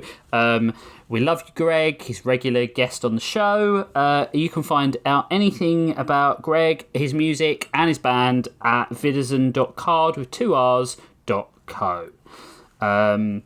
Big thanks to John Anderson, who loads Storylords onto YouTube. If you're not rewatching the show on YouTube, then shame on you. Thanks, John. You're the realest hero. John's Yeah. the real MVP. What else do we want to say? You can... We have a review. Ooh! It's I'm not sure if it's from the same John or not, but it might be. It probably isn't. It's from April 29th from I'm Just John. The official 69th review. Wow! Had to make sure I made it through the entire series before leaving a review. What a coincidence, it would be review number 69. Amazing show, great hosts, shocking, chilling, and sometimes scintillating tales of fantasy, sci-fi, horror. 5 stars. Oh, only issue, my name is also John Anderson, and every time another John Anderson is mentioned, I feel like I'm losing my mind. What can you do? Think I'm gonna stop listening now? Get real. It's spreading, fellas. We're doing That's it. amazing. That's so good. John Anderson, maybe because you're I'm not saying you're the second John Anderson, but because you're an alternate John Anderson, maybe you're from an alternate reality. Have you ever thought of that? Yeah. Have you checked yourself for tendrils in the mirror and a chrome skull? It could be that, or it could be that everyone's parents just named them the most common. Yeah, I mean, John and Anderson are very common. They were like, that's good enough. No. That's good enough. There's only one John Anderson in every dimension. We already stated that. Damn. Maybe, John, you should change your name to Archibald Dickfingers. You should be the only one in this dimension. That we know of. Usually we get people changing their names from Archibald Dickfingers. This is the first time I've seen it this way. Yeah, that would be a baller move. Yeah. It would be. 69 reviews, still 5 out of 5 stars. That's pretty good. No one's going to want to do more reviews, but you should. Yeah, because we want to get to 420. Hell yeah. Yeah. That's the thing I always say to people on, like, social medias when they're, like, the 70th like. They're always like, oh, I ruined the 69. No, you're a hero. You're Yeah. the first step You're to the the one. 420. You broke it. Yeah. You broke the Yeah, meme. It's like the man who single-handedly built a rocket and went to the moon, Apollo Creed. The truest American hero, Apollo Creed. Simpsons joke. If you listened to last time's episode, then you know that we've switched the Patreon rewards around. You can become a member of a supporter of the show at patreon.com/storylords. Basically, for the $5 tier now, you get an Afterlords once a month. For the $10 tier, you get access to the other after shows we do. And for the $25 tier, you also get an extra. I did a writing workshop with a few of the guys. It was last month, wasn't it? Before we descended into chaos. Yeah. And yeah, it went pretty well. Everyone liked that. And Josh and I crashed that one for a little while too. You did, but you asked insightful questions. were very good. You were very respectful. We did not fuck it up like we normally do with the show. No. So. But at some point we'll do another thing like that, but it will just be for the $25 patrons. So we might do, I don't know, like some sort of Jackbox thing or like a hangout or You know what was whatever a really fuck. stupid idea I had? Yep. That I have never in my life played fucking Among Us. Oh, I've never played it either. I've never played Among Us in my life. We should do that first. Yo, I'm so bad at it because I am bad at lying. I'm like the Evan of Rich's sons. I am so bad at it. Oh, Good. man. It makes That it would be fun. That would be really fun. When I'm the killer, I'm like, watch out, it's me. The thing is, You play I it think that way every time, then we won't know. that's the thing, though. If you pretend to be bad at pretending, then you're you really can be- hard yeah. to get caught Guys, out. what- the Kaiser so safe. Guys, what button do I press to kill? If I'm the killer. What's the? if I'm the Let's killer. just say I'm the killer. Yeah, which I'm not. How do I hide places to avoid detection? What's the best place to hide if you're the killer? If you're the killer, Because what should I'm you say asking to for- make I'm people asking think for you're not the Rich. killer? I'm asking for Rich. Where do you hide if you're the killer? Thanks, Jeff. If you're, So I feel like playing with 3 people might not be great, but we could like get other people in. no, we could, we could play with the other have it. $25 patrons. Yeah, that would be I cool. have it. I don't Yeah. have it. I'd have to get it, but Yeah, we I should would get it as definitely well. do that. So if you want to be part of that, if you want to potentially play games with us, if you want to listen to the other podcast sidecasts that we're doing, we'd probably need to record one tonight. And those ideas were Jukebox Confessional, where we play a random song from our Spotify thing and have to live with the eternal shame of it being something embarrassing. And in lame, I was already getting warmed up today before the show. He was like getting narked on by Discord hard. Oh, what he was man. listening to. Look, you can definitely go from Alien Ant Farm Yep. to Nelly. Yeah. It totally makes sense. I feel like that is not even a jump. That is a normal step from Alien Ant it Farm would have been to Nelly. 20 years ago. It would have been totally normal. If you want to be part of that, and the other sidecast is Redesigned by Committee, which is where we redesign an existing IP, and In Layman's Terms, where we talk about something that the other two know nothing about and convince them to try and, enjoy it as well. Well, maybe not. Or maybe just to incite sort of anarchy. Aggravate the shit out of them with it, one or the other. Yeah. Guys, I'm right here. I'm going to read the Patreon fans. We've got very exciting news. Wow. We have another top tier patron. Really? No way. We have Henry Roslar, King of Patrons, and also Secret Technomancer. And then we have Stephen, who I have resigned to call Concubine of Patrons. What? That's what?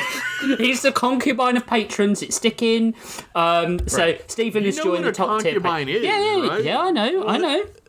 Oh yeah. How about Prince of Patrons? No. And then You've been overruled. No, I read the list. And I want to do a thanks to the Masterpieces tier people. So it's Anthony Stoker, Chris Balso, Federico Rodriguez, Gordon Ream, who is a new Masterpieces person. welcome, Thank you, hell Gordon. yeah. Well, and thank you, Stephen. That's very generous of you. Granola yeah. Daniels, Heath Stephen, Prince of Robinson, Patrons.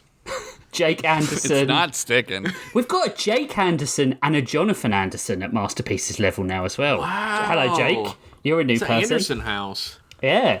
Are they just handing these out on Ellis Island? They didn't want to flip the page to the bees? I talked over it. Thank you, Granola Daniel. Granola Daniels, Heath Robinson, the Anderson brothers, Jake and Jonathan. I don't know if they're brothers. Anderson House, Pez King, Rena Kemp, Sean Tabor, Squid Ludwig, and Werewolf Bar Mitzvah. And I will do a regular Cream of the lifetime. crop. They are. And I'm going to give a big thanks to Alkestra, who has been a Hender Saints member since the 5th of December 2022. Thank you so much. What? We've been doing this show that long? Yep. There's no way. Yep. Dude, what the fuck? I know. What Time's have a I flat been circle. doing with my life? Where the fuck are we? I don't know. I wasted it. Done to us. I wasted it. Next week, I will be changing the Patreon reviews on Patreon, so you know what you're getting. Tears. The tiers, sorry. And then I'm also going to put out a new prompt call because we do that every quarter. And then I'm also going to put out a post asking for what you'd like to see in the mid-season special because we've had good ideas coming up. from you before. Yeah, Yeah, we know you want to see more tits. We know. Yeah. We only have 6. I mean, For yourself. Josh is like a dog. It's got nipples all the way down. They're one of us most certainly has meant some superfluous nipples. We all do. Yeah. People do. It's far more common than people think. Yeah. Well, I've just got the Sometimes 2. I've just Some got the people two, I think that moles are moles, but that's really a nipple. Sorry, buddy. You got 3 tits. Well, I'm a very moly person, so I've got Wow, like I do have 100 a nipples. mole. I do have a mole directly below my right nipple. That might be my third one. It's probably a third. Confirmed. I'm not a doctor, but I am a nipple expert, okay? Let Josh suck on it. Let Josh suck on it, and he'll tell you for definite whether or not it's a nipple. I can tell by the taste. That's disgusting. I couldn't even. That was too Right. far for him. After everything he said this episode, that was too far. I just, yeah. So please go and leave us a review on iTunes. Please break the 69 cycle. The more people who do that, the better SEO for us. And then please sign up to the Audible trial if you haven't. And then if you want to listen to more of us, you need to head over to patreon.com/storylords and you need to pledge to be a member. Okay, thank you as always. We do this for you guys and for ourselves, obviously, because we're just such fucking stud muffins. I'm selfish. But it makes it a hell of a lot better knowing that you guys are laughing along with us. So thank you very much, and we will see you in 2 weeks for tales of malfunctions and rebirths. Bye-bye. Bye.